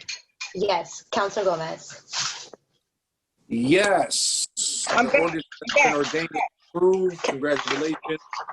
Madam Clerk, please call item. Can you please mute yourselves if you are not being called upon? I apologize. We're just seeing an overcast on the meeting. Thank you. The ordinance has been approved. Congratulations, Councilor Ramos, everyone involved. Madam Clerk, can you please call the next item on the agenda? The next item on the agenda is entitled Military Leave, Chapter 248. Is there anyone present to speak in favor of this ordinance?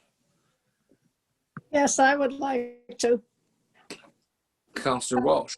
Yes, thank you, Mr. President. I do have some remarks that I would like to make, and I'd like to start out by saying how appropriate it is that we are voting on expanding paid military leave today for our police and firefighters and other employees in the service of our country on Pearl Harbor Day. Today is the 79th anniversary of the attack on Pearl Harbor that signaled the entry of the United States into World War II. So I want to put into perspective what we're actually voting on tonight and a little discussion of military service.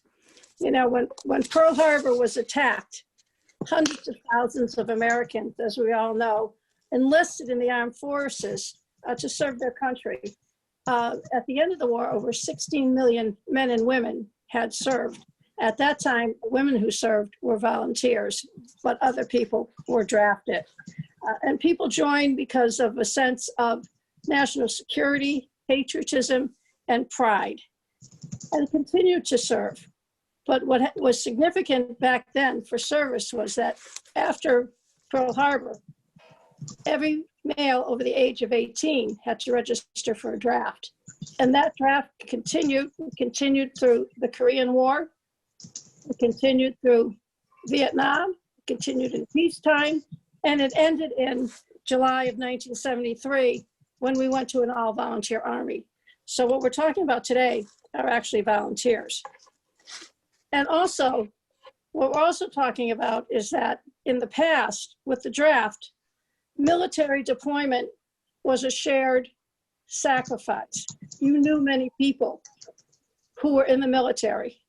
It isn't like today, where less than 1% of the population serve in the military.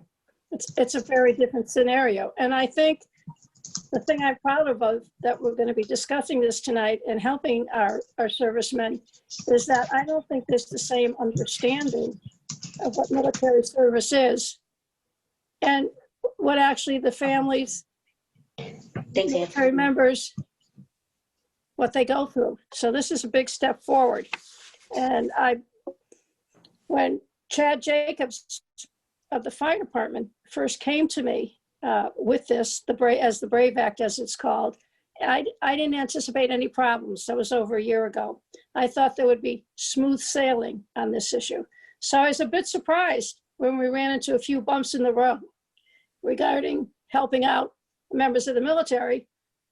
But I'm proud to say, and I think Councilor Hurst will speak to this a little bit later, and TJ, if he's still here, that this was a tremendous effort of the mayor, the finance administration, the city council, Chad Jacobs representing the firefighters, Joe Gentile representing the police, coming together to work out a compromise to make sure that we get that passed. And I'm very pleased with the bill that is before us tonight that is going to help out our service members with paid leave, with not losing the opportunity from promotion, with not leaving insurance. I'm sure we could get more into the details of the finances of what's before us tonight. But I'm very proud of how hard everybody has worked to make sure that we are taking care of the people that are defending our liberty and serving us. And I think the entire council should be very proud and pleased of the effort that's been made. And, you know, today, if you were in the military, you can deploy anywhere, anytime.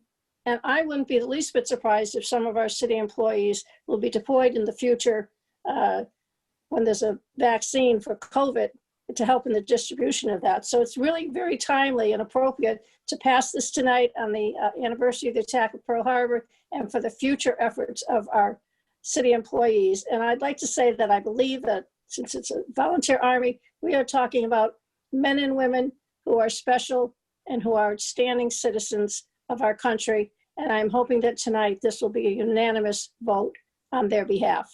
Thank you.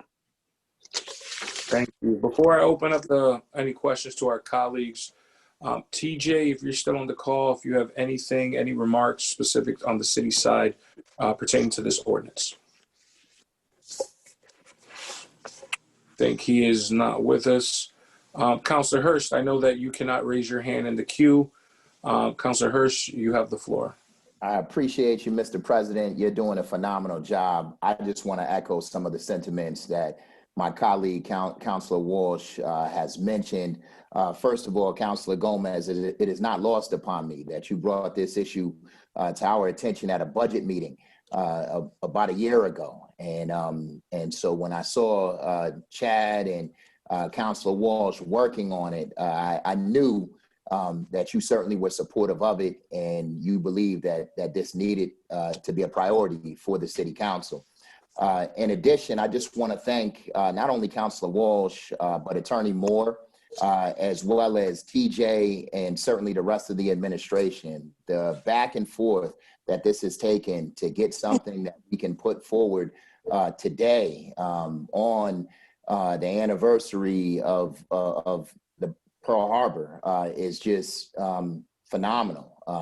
You know, and the fact that it wasn't easy, and people oftentimes talk about government and, you know, how government is divided. And I know, you know, if Peter was on the call, I'd highlight Peter and let him know that this is something that we ought to be celebrating. This is something that we ought to write about tomorrow morning, and we should know that the council, the administration, the police department, and certainly the head of the head of the Chad Jacobs, and the head of the firefighters union, and the head of the police supervisors union, or I'm sorry, the police officers union. This was a concerted effort. This was people coming together and bouncing ideas back and forth to see how we can make it financially sound for the city, and how we could also make it work for those veterans that put their lives on the line every day. So I appreciate the work. Joe, I know, you know, it wasn't easy back and forth. Chad, thank you for being willing to listen, for being willing to compromise.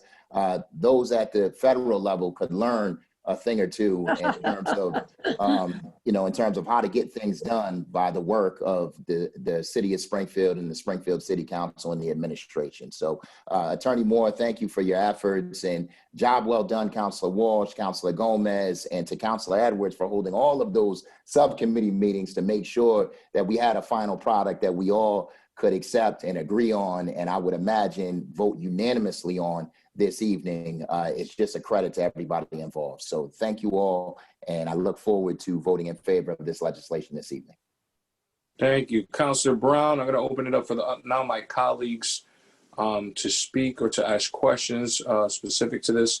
Councilor Brown, you have your hand up in the queue. You have the floor, sir. Thank you, Mr. President. First, I have to definitely thank my mother. She's one of my moms. I have a lot of moms. It's a village. Councilor Walsh. She. I didn't know who you were referring to. I was referring to you. She is a military mother and a military wife. She has served and protected our community and our nation. She's a great wife and a hard fighter. And even while she was doing that, there were Black individuals who went to private schools, and there wasn't individuals who looked like me. And I was raised in your house. I went to your house. The fight and the effort and the commitment that you have, and the things that you've done to develop, and your family's done to develop and fight for the military, and the commitment, I have to give you credit for. I appreciate you, and I do love you. And I also have to give a shout out to Chad. He's an individual who is like a brother to me, and he works hard. I see him on a state level. When I was growing up, he was a big brother, like a mentor. He is a great individual and a fighter. I have to acknowledge him, and I love you, brother. The great things that you are doing, because I see what you do even on the state level. He's a fighter, and he's a person where when you see Counselor Marlo Brown, he's an individual who's mentored me and developed me. I wouldn't be here without him also. So I commend you, brother. Peace and love.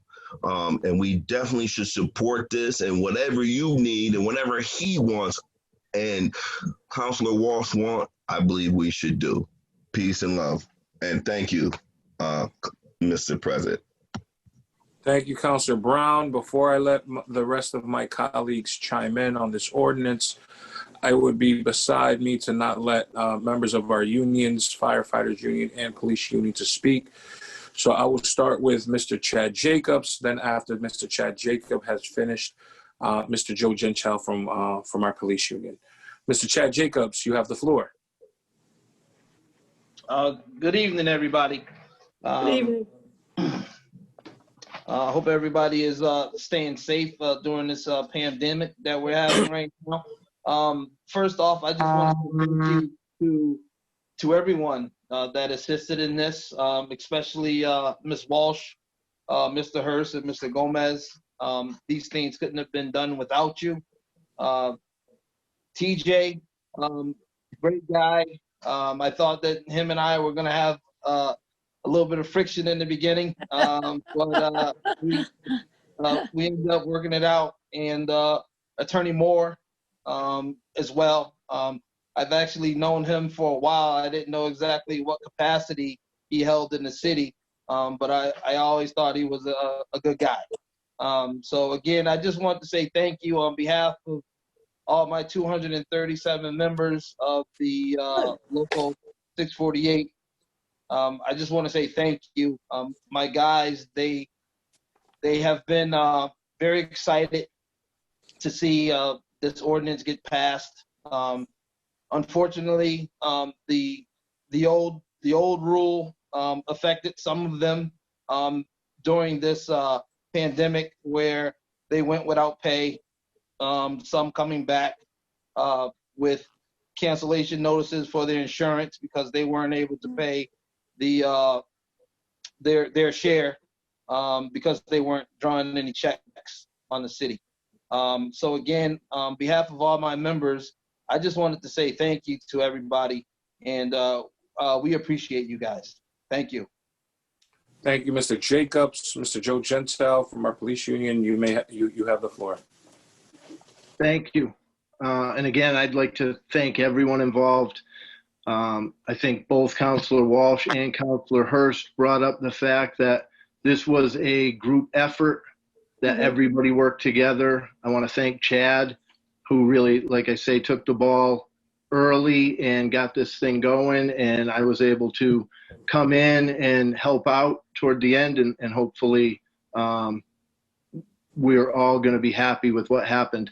The other thing I do want to say, Councilor Walsh said it better than I ever can, but I think what's great about this is that everybody came together and everybody was on board, because we knew the sacrifice that those members that serve both the city of Springfield and our military are providing for all of us. So I think it's great that we all came together to let them know how much we appreciate that. I do too. Yeah, I think this is a great meeting tonight. All right. So I think Councilor Williams, did you have anything to add? I know you had your hand up in the queue before I moved forward, and then after we have Councilor Letterman. Thank you, President. First, I will say that it's great that we're ending or close to ending on this note. Definitely, when we've had to dish out some taxpayer money for other reasons. I certainly believe that those of the protected classes, including those in military, deserve the right to be be compensated, you know, when they are deployed. And the fact that the city will be making up that difference, I think that is a great piece of the ordinance. And as I'm sitting here, I also see that President-elect Biden has actually just picked his picked a defense secretary, retired General Lloyd Austin, who would be the first Black man to lead the Pentagon. So it's just a nice little tidbit of information as we're talking about veterans and their role in our communities and our nation. And I know, Councilor Walsh, you've always been adamant about being, of course, the military family and being involved in that life for some time. You've shared your personal experiences with me about that. And it just goes to say, you know, without a strong partner, I'm the wife of an Army veteran, you know, those times probably would be way more difficult to manage. So I just want to thank you for putting this to the forefront, Councilor Hirsch, your efforts on this, Councilor Gomez, Chad, the unions, and all those that I might have missed who have had some input into this process. Much deserved, much needed. Mm-hmm. Mm-hmm. Excellent. All right, Councilor Letterman, you have the floor. Thank you very much, Mr. President. They say the wheels of government turn slowly, and often we know they turn too slowly. And if you throw a pandemic on top of that, you can see things get unfortunately delayed. But our colleagues, spearheaded by Councilor Walsh, Councilor Hurst, Councilor Gomez, with some assistance from Councilor Edwards and the General Government Committee, have really stuck with this, and the unions have stuck with it as well. And I think that's what allowed us to arrive at this conclusion today. I remember when Councilor Walsh first brought this forward a year ago, and I think there was great support in the council then, but had to figure out the financial piece, which has now been solved thanks to some great work by our administrators. One of the things I always say makes this council great is that we have 13 different members with different backgrounds and experiences. And that means that we have our sort of hands on the pulse of different areas. And I think this is an area where our council members who have military families and who have, we all have, of course, colleagues who serve, were able to bring forward something that was so needed, but maybe wasn't on the radar previously. So it's great to see it coming to a conclusion. And often when we've had the chance, before this pandemic, when we've gathered in person, one of the things I've always noted when we have veteran events is if you look around at our community leaders, you'll often notice there are many who have served. And that's not a surprise that individuals who step up, as Councilor Walsh said, as a volunteer to put their lives on the line often come back and continue that service in a different way, whether it's with our fire department, our police union, or just as a community leader. So it's great that we're able to do this. I'm very thankful to our colleagues for giving us the chance to vote on this, and we'll look forward to supporting its passage tonight. Councilor Whitfield, you have the floor.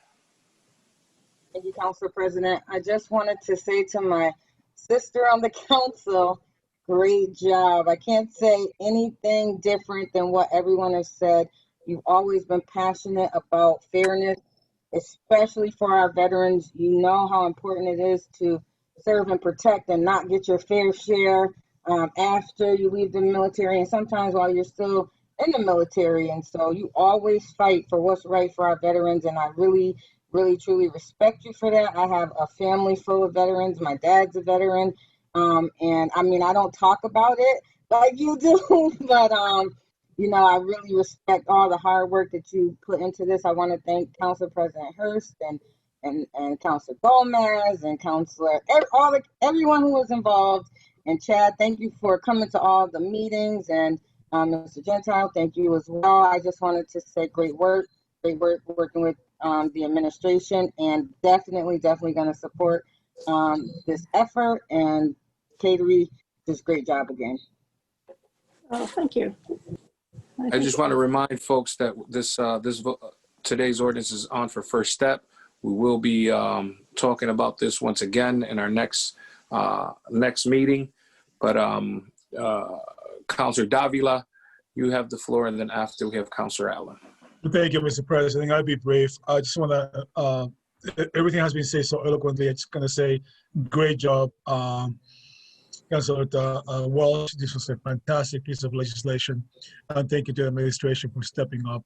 We need to take care of our people. And this is a very good piece of legislation that will ensure that people serve freely without being worrying about any kind of financial impact on their personal. So I will be pleased and very happy to vote for this. And again, congratulations and great work. Thank you. Councillor Allen, you have the floor. Thank you, Councillor Davila.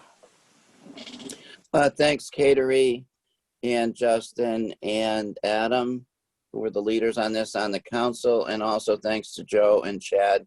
This is a nice thing, obviously a great thing to do for people who give their time to their country, and a proud moment to be on the council supporting everybody. So thank you. Thank you, Councillor Allen. Any more? Nothing in the queue. This ordinance is up for first step. I'll be remiss to say that I am very, very appreciative of the work that has been done here today. We have done a lot of great things throughout my time here on the council. But first step today is a first step into making sure that we're standing and we got our veterans' backs when they're out in the line of duty, putting their life on the line. So, Councillor Edwards, you have the floor. Am I mistaken? I believe that this passed first step. I believe that there was a length of time. This started a year ago, but I believe that this, along with the ordinance for the roads, the private ways, came to general government some time ago. Recently, we had a meeting. This did pass first step, and I thought this was sent to general government because at that general government committee, one of the things that I did was ask Attorney Moore if the legality language was legal, which is typical to do when there's an item sent to general government. We may talk about it, the value of that, but one primary purpose of general government first step is to make sure the language is legal. Just want to make sure. Hold on for a second. Attorney Davis should be able to answer that question. Yeah, I was about to get there, sir. Thank you. Attorney Davis, can you just speak to where are we at in this process? I apologize. Maybe I misspoke.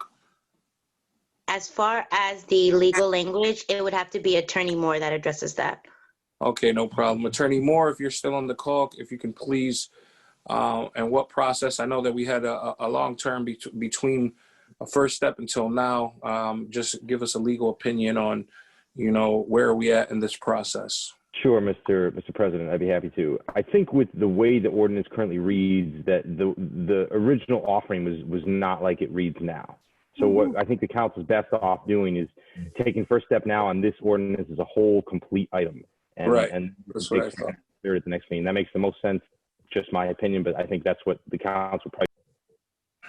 Not a problem. Thank you for that expert opinion. If that information is fine with any of my colleagues, if there's any discussion on that opinion, I'll open it up for that. I know we have one more in the queue. Councillor Edwards, before I get to the next question, does that answer that a little bit? I won't try to refute it. I'm okay with it. It's not untypical for us to send items past first step, go to committee, and then come back out with amendments. But I bow to Attorney Moore, and it's no problem. The most important thing is the accolades are being given out to all the people who worked on it, and just say thank you to the servicemen who serve both in the military and the city. But the most important thing that we can do now is to be efficient and use of the time and get it passed. Thank you. Amazing. Absolutely correct. I definitely agree with you, sir. Councillor Malo Brown, you have the floor. Yes, I have a question for Chad Jacobs. Mr. Jacobs, are you still on the call? Again, Mr. Jacobs, are you still on the call? I am. I'm still here. Okay, the question is coming from Councillor Brown. You have the floor. Thank you, Mr. President. My question for Mr. Jacobs is basically, is he happy with what we're going to vote on 100%? Or is there things that we can tweak? I am 100% happy with what we have all came into agreement with. Okay. 100%. Thank you. Does that answer your question, Councilor Brown? Yes, and I still have a comment. Okay, Mr. President. proceed. Go ahead, Mr. You have the floor. To my colleagues, once again, Chad Jacobs is one of the probably most honest, hardworking individuals that I've ever came across. I know him and his family. He comes from my area. I knew him since I was a little boy growing up. If he agrees on it, I just reiterate once again, I do know him, and if anything we can do to make sure that we can hurry up and do it, I would just urge my colleagues to just hurry up and let's get this done. It's my mother. You know I'm talking about you, Miss Walsh, Mama Walsh, and my brother. So, you know, if we can fast forward this, if there's a motion or something we can do, let's get this done. I mean, I think we're dragging this out, and if we can't, then we can't. But I commend all my colleagues and everything that they're doing, and I just wanted to make sure that Chad agreed with everything. So, thank you, Councilor Brown. Thank you, Councilor Brown. I apologize. I just want to get it going. No salt intended. Your remarks are exemplary. Thank you so much, Councilor Whitfield. Yeah, I just wanted to see if I could be added as a co-sponsor. I think the whole council should be. All right, I'll take that. Yeah, I want to be. I hope I'm on it. All right. Counselor, Clerk, Madam Clerk, please add Councilor Whitfield and Councilor Brown as co-sponsors. Thank you. Mr. Joe Gentile, you put an X for no. Was that intentional or was that? No, he was trying to raise his hand in the queue and press the wrong button. That's why I had to call on them before because they weren't acknowledged. Okay. Like he had a no in the queue. I thought it popped up when Councilor Brown asked Chad, was he happy? And then I thought Joe said no, he wasn't happy. Absolutely. Accidental earlier. All right. That was a little earlier, no problem. So, Councilor Williams, your hand is in the queue before we move to take it on first step. Councilor Williams, you have the floor. Thank you, Mr. President. Just a point of clarity. I believe the entire council should be added as co-sponsors. Yeah, absolutely. Do we have any objections from anyone on the council? I just want to make sure. I know that obviously the right way is our colleagues would say to add me as a co-sponsor. I am totally in favor of that. So I just want to make sure that is great. So Councilor Williams, is there anything else that you want to add, sir? No, thank you. No problem. So Madam Clerk, if there is no objection, I believe that the whole council would love, and I don't want to speak out of turn, but would love to co-sponsor this piece of legislation. Absolutely. All right, thank you. So moving forward, I'm going to close this this part of the discussion. I want to thank all of my colleagues for their comments. I want to thank our two unions from the Springfield Fire Department and also Police Department.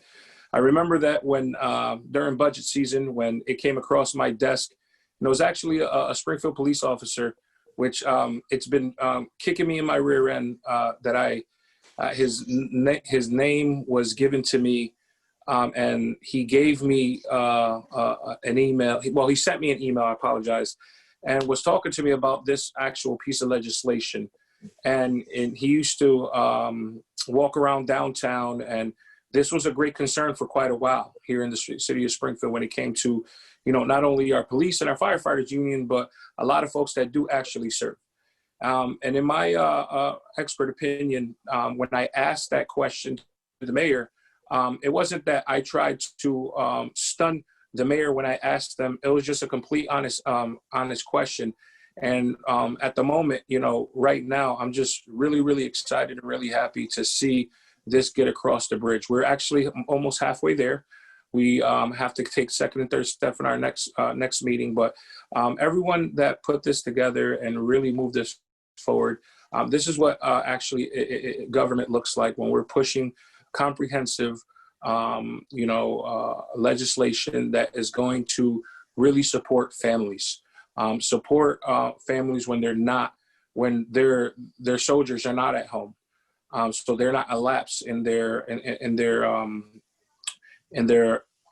health care or pay. So with that being said, I just want to add just a little bit of that this is one of my most prideful moments. This is something that I do every single day, is serve veterans. And me not being a veteran, but coming from a family that has combat veterans in it for generation after generation, this is something humbling.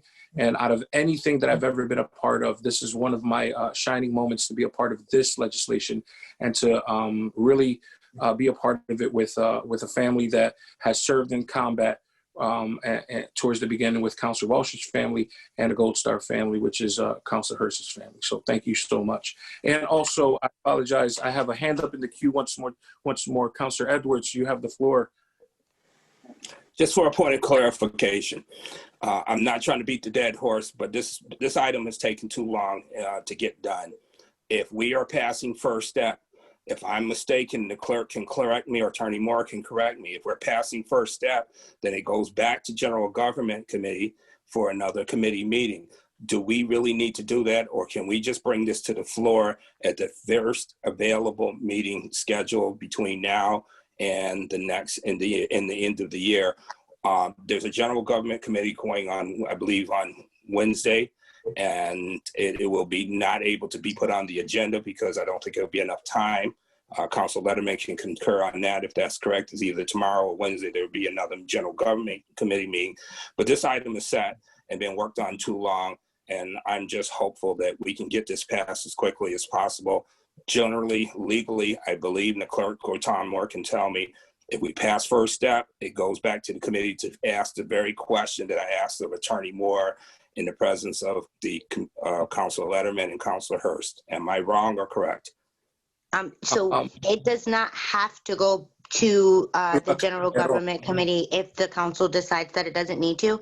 Based on it being in committee for so long and hammered out with so many details, I believe that step has already been taken. So it can come back onto the council agenda for December 21st. Yeah, I would agree with the clerk on that. I think that's exactly right. I think that the council is able to take it up at the next meeting. I think the real rule is that it has to take 2 meetings to vote unless it's an emergency, and that the council meeting itself, you can make a note that says that the committee is comfortable with moving it out of committee immediately, putting it right back on the agenda. Thank you. I'd like to make that a recommendation and have that on the record as we leave here. There's no reason for us to delay this any longer. Thank you, everybody. I agree. I have it on the record, Counselor, so I'll annotate that. All right. Thank you.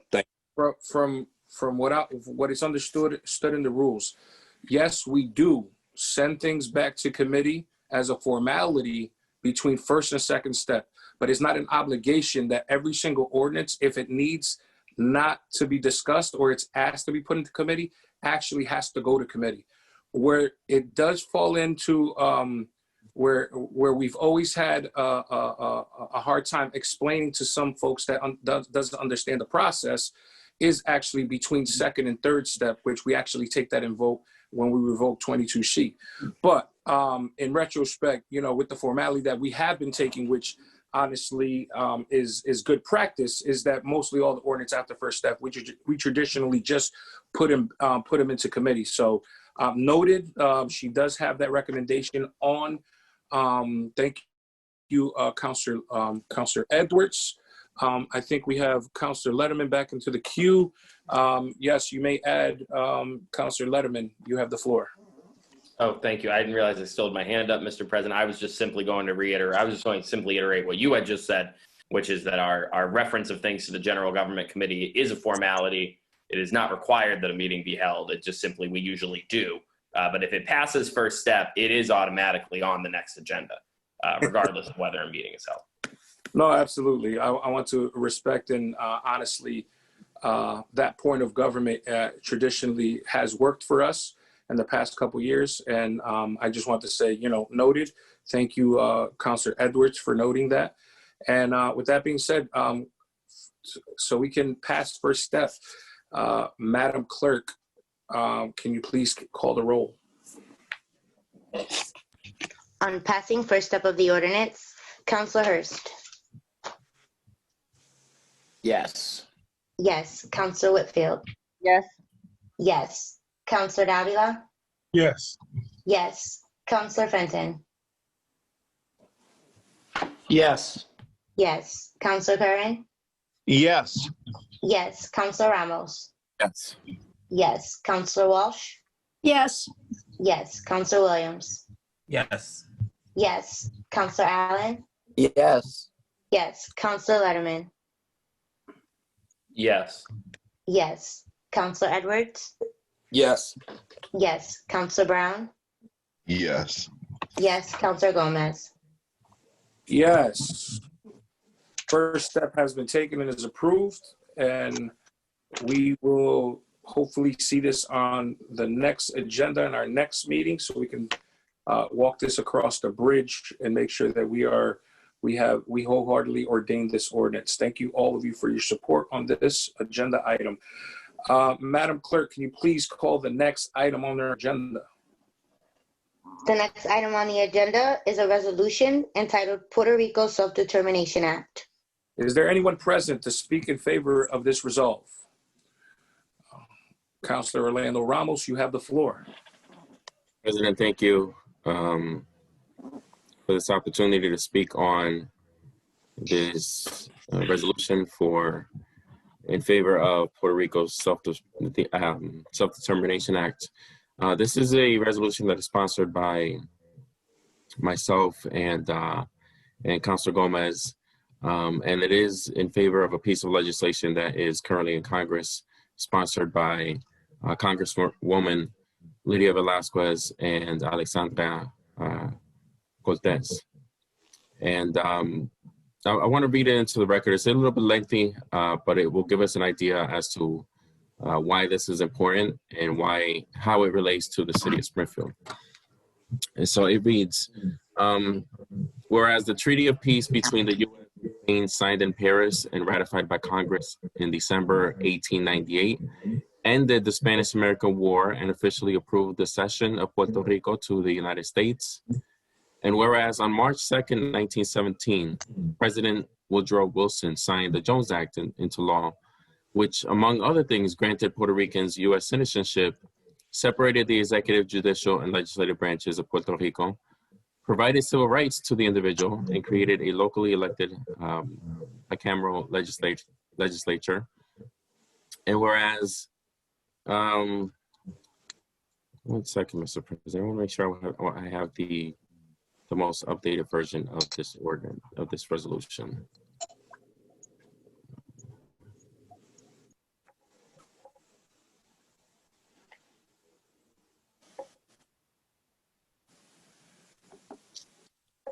Okay. Whereas on April 12th, where was I? Okay, whereas the enactment of the Jones Act also meant that most United States laws went into effect in Puerto Rico, including the National Defense Act of 1916, which established the composition of the U.S. military, and as a result, more than 20,000 Puerto Ricans served in the U.S. Armed Forces during World War I, and tens of thousands more have served in every U.S. war and or conflict since. And whereas a series of Supreme Court decisions made in the early 20th century, known as the Insular Cases, established Puerto Rico is owned by and not part of the United States. Whereas the approval of the Federal Elective Governor Act by President Harry S. Truman in 1947 established that Puerto Rico's governor had to be elected through a democratic process every 4 years since 1948. And whereas on July 3rd, 1952, the people of Puerto Rico overwhelmingly approved a constitution that was drafted by the people, which officially established the Commonwealth status of Puerto Rico by popular referendum. And whereas as a Commonwealth, all Puerto Ricans are United States citizens and can serve in the United States Armed Forces. However, residents of Puerto Rico do not have voting representation in the United States Congress and are not entitled to electoral votes for president. And whereas U.S. citizens Puerto Ricans pay federal taxes, such as Social Security and Medicare, but not federal income taxes. And whereas Puerto Ricans have since voted in 6 non-binding plebiscites in 1967, 1993, 1998, 2012, 2017, and most recently on November 3rd, 2020. And whereas the most recent referenda were marred by voting irregularities, confusing ballot language, rejection by U.S. Department of Justice, rejected both in 2017 and 2020. And whereas aside from being rejected by the United States Department of Justice, the 2017 referendum was also boycotted. And 23% of registered voters cast their ballots in an island where the voter participation often hovers around 80%. And whereas it is notable that in the 2020 November statehood yes or no referendum, which was also similarly rejected by the DOJ for excluding all non-statehood options and for other reasons, the results clearly showed that the island is split almost in half, leading to another inconclusive vote. And whereas Puerto Rican Congresswoman Nydia Velázquez and Alexandria Ocasio-Cortez have recently introduced the Puerto Rico Self-Determination Act of 2020, H.R. 8113, a bill that recognizes the inherent authority of the people of Puerto Rico to call for a constitutional assembly on the status. And whereas H.R. 8113 is based on a bipartisan bill introduced in 2007 by our then United States Senator Edward Kennedy, which had widespread support and would establish a similar process.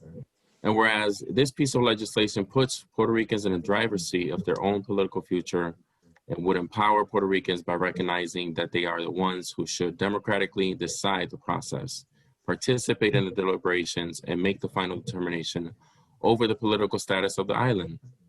And whereas the Pew Research Center estimates that 5.1 million Puerto Ricans reside in the 50 U.S. states and in the District of Columbia, and whereas that is substantially greater than the number of the population of Puerto Rico itself, which has 3.6 million in 2013 and has been in decline for the past few years, largely due to outmigration, economic challenges, and natural disasters. And whereas according to the the University of Massachusetts Mauricio Gaston Institute for Latino Community and Development, the city of Springfield is home to 69,243 Latinos, of which 55,970 are of Puerto Rican descent. And whereas the social, economic, and political climate of Puerto Rico has had a direct impact on the many Puerto Rican families who call Springfield their home.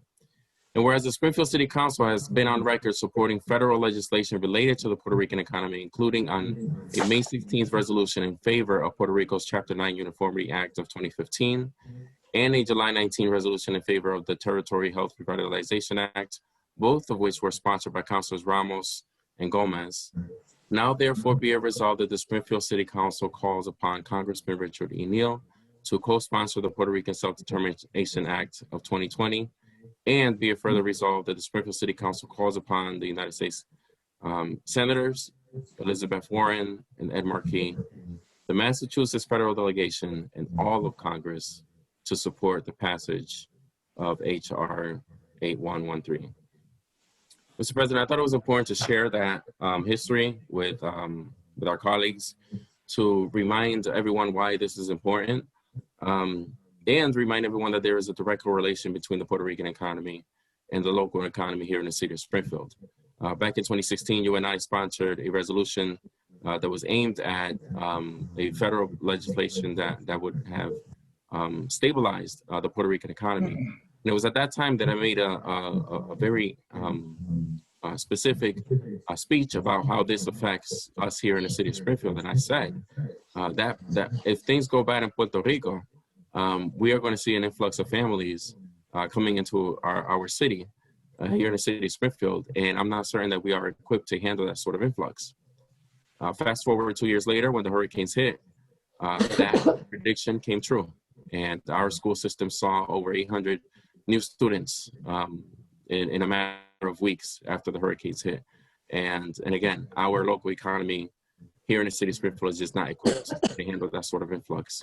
We welcome families from Puerto Rico, absolutely, with open arms.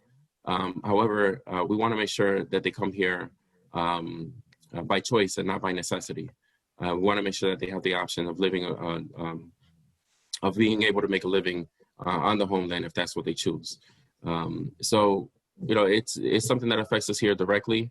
The history of Puerto Rico has not always been smooth. The relationship between Puerto Rico and the United States government has not always been the best.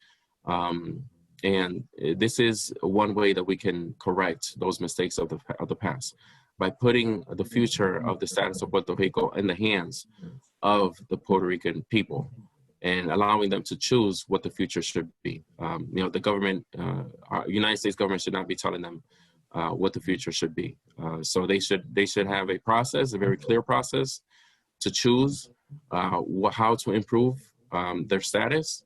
And this is the best way for us to allow them to have this opportunity. We are talking about history here. This isn't something that is a record. It's just, you know, a suggestion. This is going to become law. If it passes, there will be a referendum eventually. It might not be next year, it might not be the year after, it might be 10 years from now.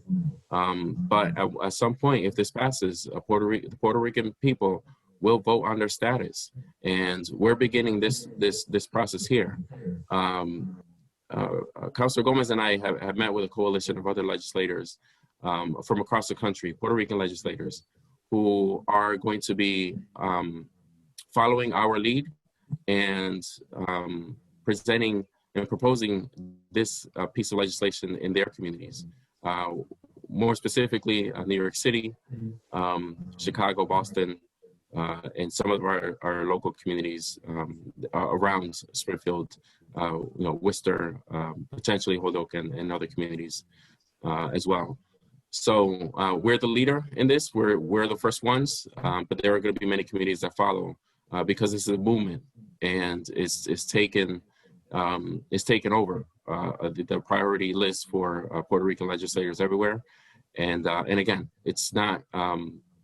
It's a huge deal. This is something that affects us here directly. So I hope that you will all support this, and I'll be happy to answer any questions that you may have.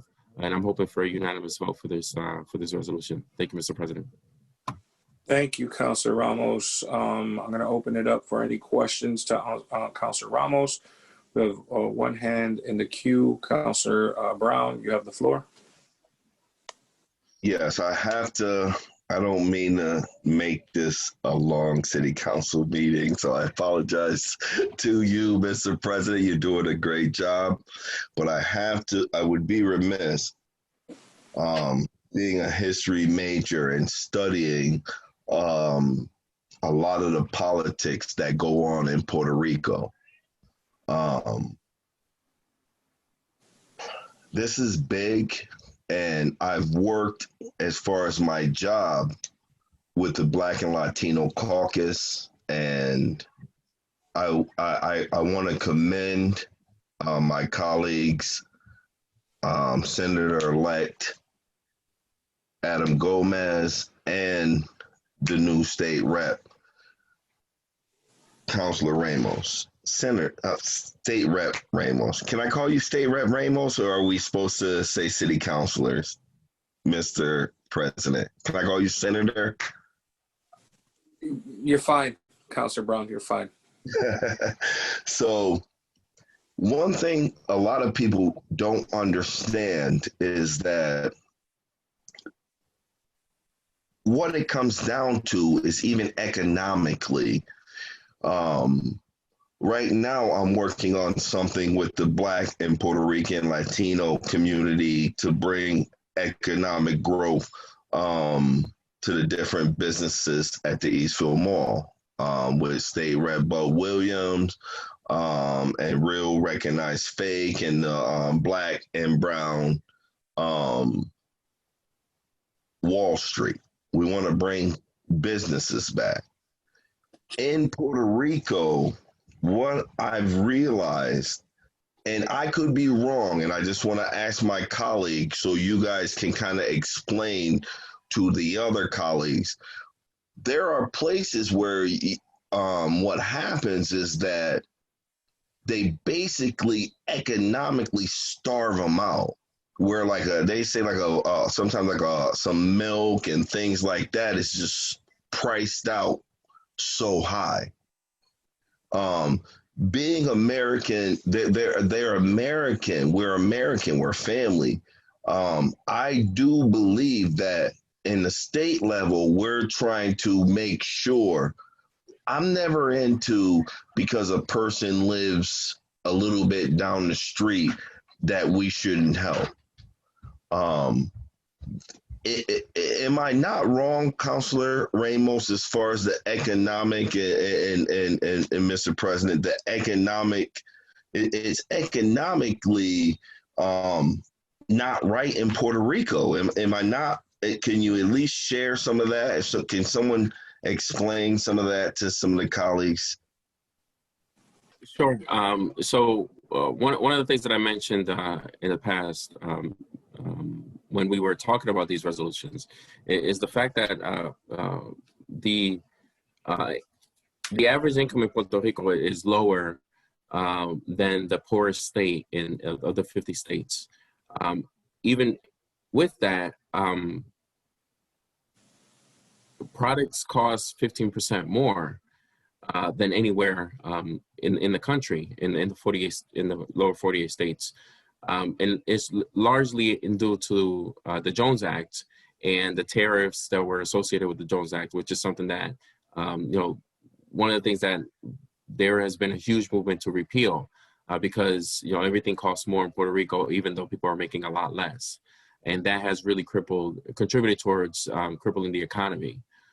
So yes, that is pretty much where things are. And, Puerto Rico was in bad shape even before the pandemic, even before the hurricanes.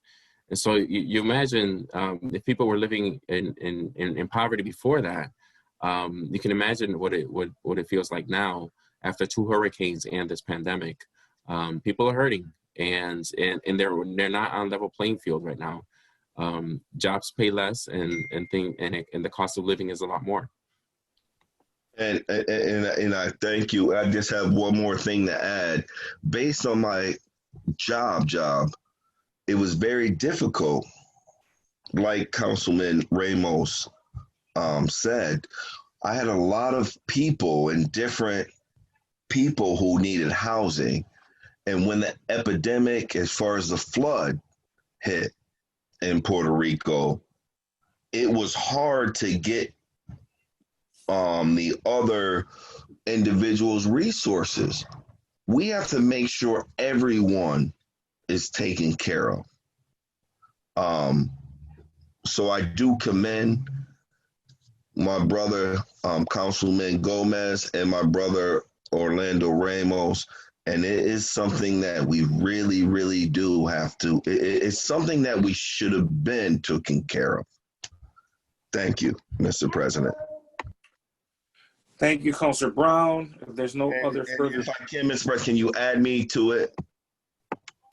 Councilor, I apologize. Madam Clerk, if you can add Councilor Brown as a co-sponsor. Thank you, Councilor Brown.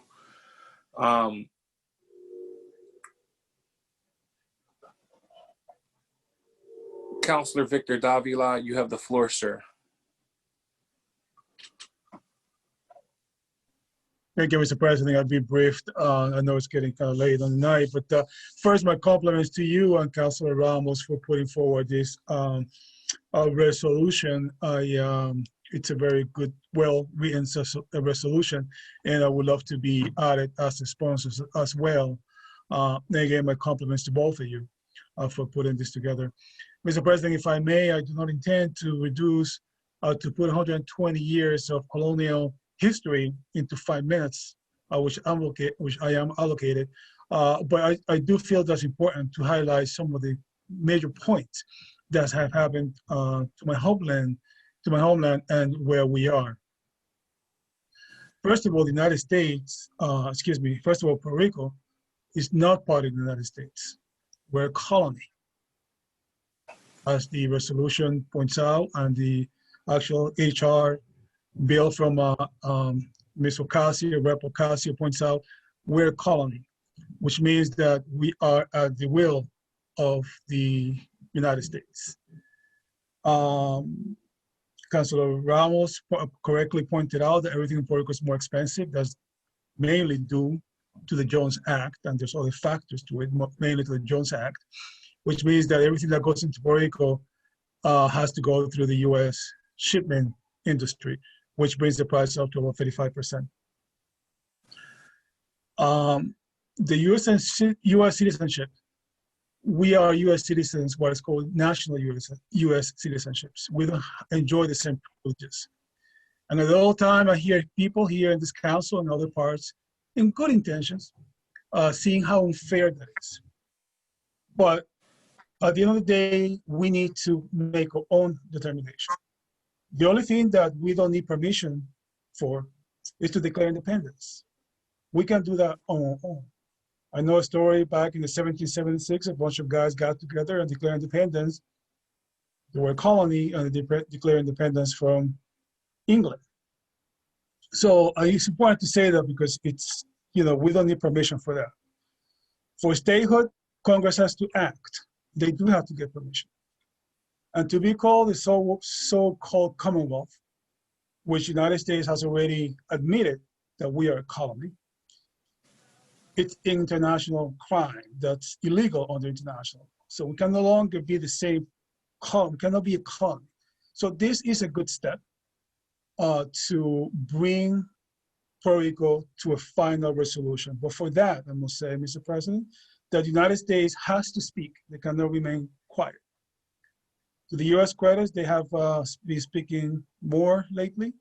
I think part of that is due to the financial crisis that Puerto Rico is facing and some of the natural crises, including the pandemic. This particular bill from Ocasio, unfortunately, does not call for a final resolution in terms like what the Puerto Rican people decide that becomes law, but it says that Congress may act or they may pass a resolution. Even that, even though it's not enough, is better than what they've done in the past, which is nothing. So it's important to say that Puerto Rico is not part of the United States. We belong to, but we are not part of the United States. And just to close out, Mr. President, think of this analogy. Everybody has a shoe right now. The shoe belongs to you, but it's not part of you. Your toes belong, they're part of you. It's the simplest analogy that I can give. We need to resolve this, and we need to resolve this quickly because my homeland of Puerto Rico is falling apart quickly. Again, I asked to be added to this as co-sponsor, and again, my compliments to you and to Councilor Ramos for putting this resolution forward. Thank you. Thank you, Councilor Davila. I appreciate it. Madam Clerk, if you can add Councilor Brown and Councilor Davila as co-sponsors. Thank you for the solidarity. With no hands up in the queue, can we please call the roll call for passage of this resolve? On passing the resolve, Councilor Hurst? Yes. Yes. Councilor Whitfield? Yes. Yes. Councilor Davila? Yes. Yes. Councilor Fenton? Yes. Yes. Councilor Curran? Yes. Yes. Councilor Ramos? Yes. Yes. Councilor Walsh?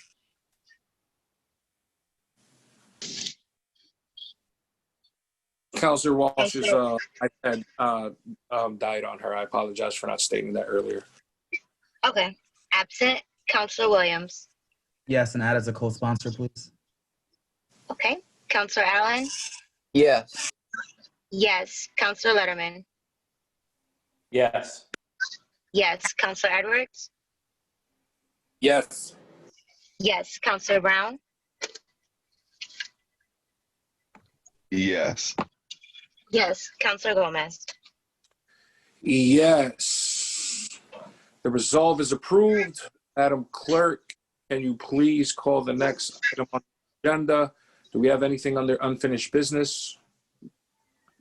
Yes. We have a proposed amendment to the city charter that was sent to committee during our November meeting. Do we have a motion to take it out of committee, or we're going to leave it there? It will remain in committee, Mr. President. Thank you, Councilor Whitfield. Madam Clerk, if there's no further business in front of the council. There's no further regular business in front of the council. Do we have any further business? Do we have to go into executive session? Yes. All right, so can I have a motion to go into executive session? A motion. Moved. So moved. Motion is made by Councilor Davila, seconded by. I think we need to state the reason to go into executive session, Mr. President. And state that we will not be going back into open session, please. Councilor Davila, can you please motion that we're going into executive session with, and we will not return? Sure, Mr. President. I make a motion that the council goes to executive session to approve executive session minutes. The council will not reconvene in open session. Seconded by who? I apologize. I didn't. Do I hear second?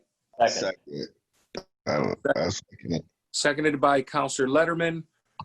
All in favor? Aye. We have to take a roll call, don't we? Yes.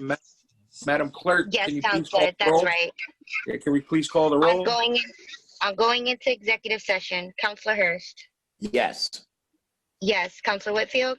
No. No. Counselor Davila. Yes. Yes. Counselor Fenton. Yes. Yes. Counselor Curran. Yes. Yes. Counselor Ramos.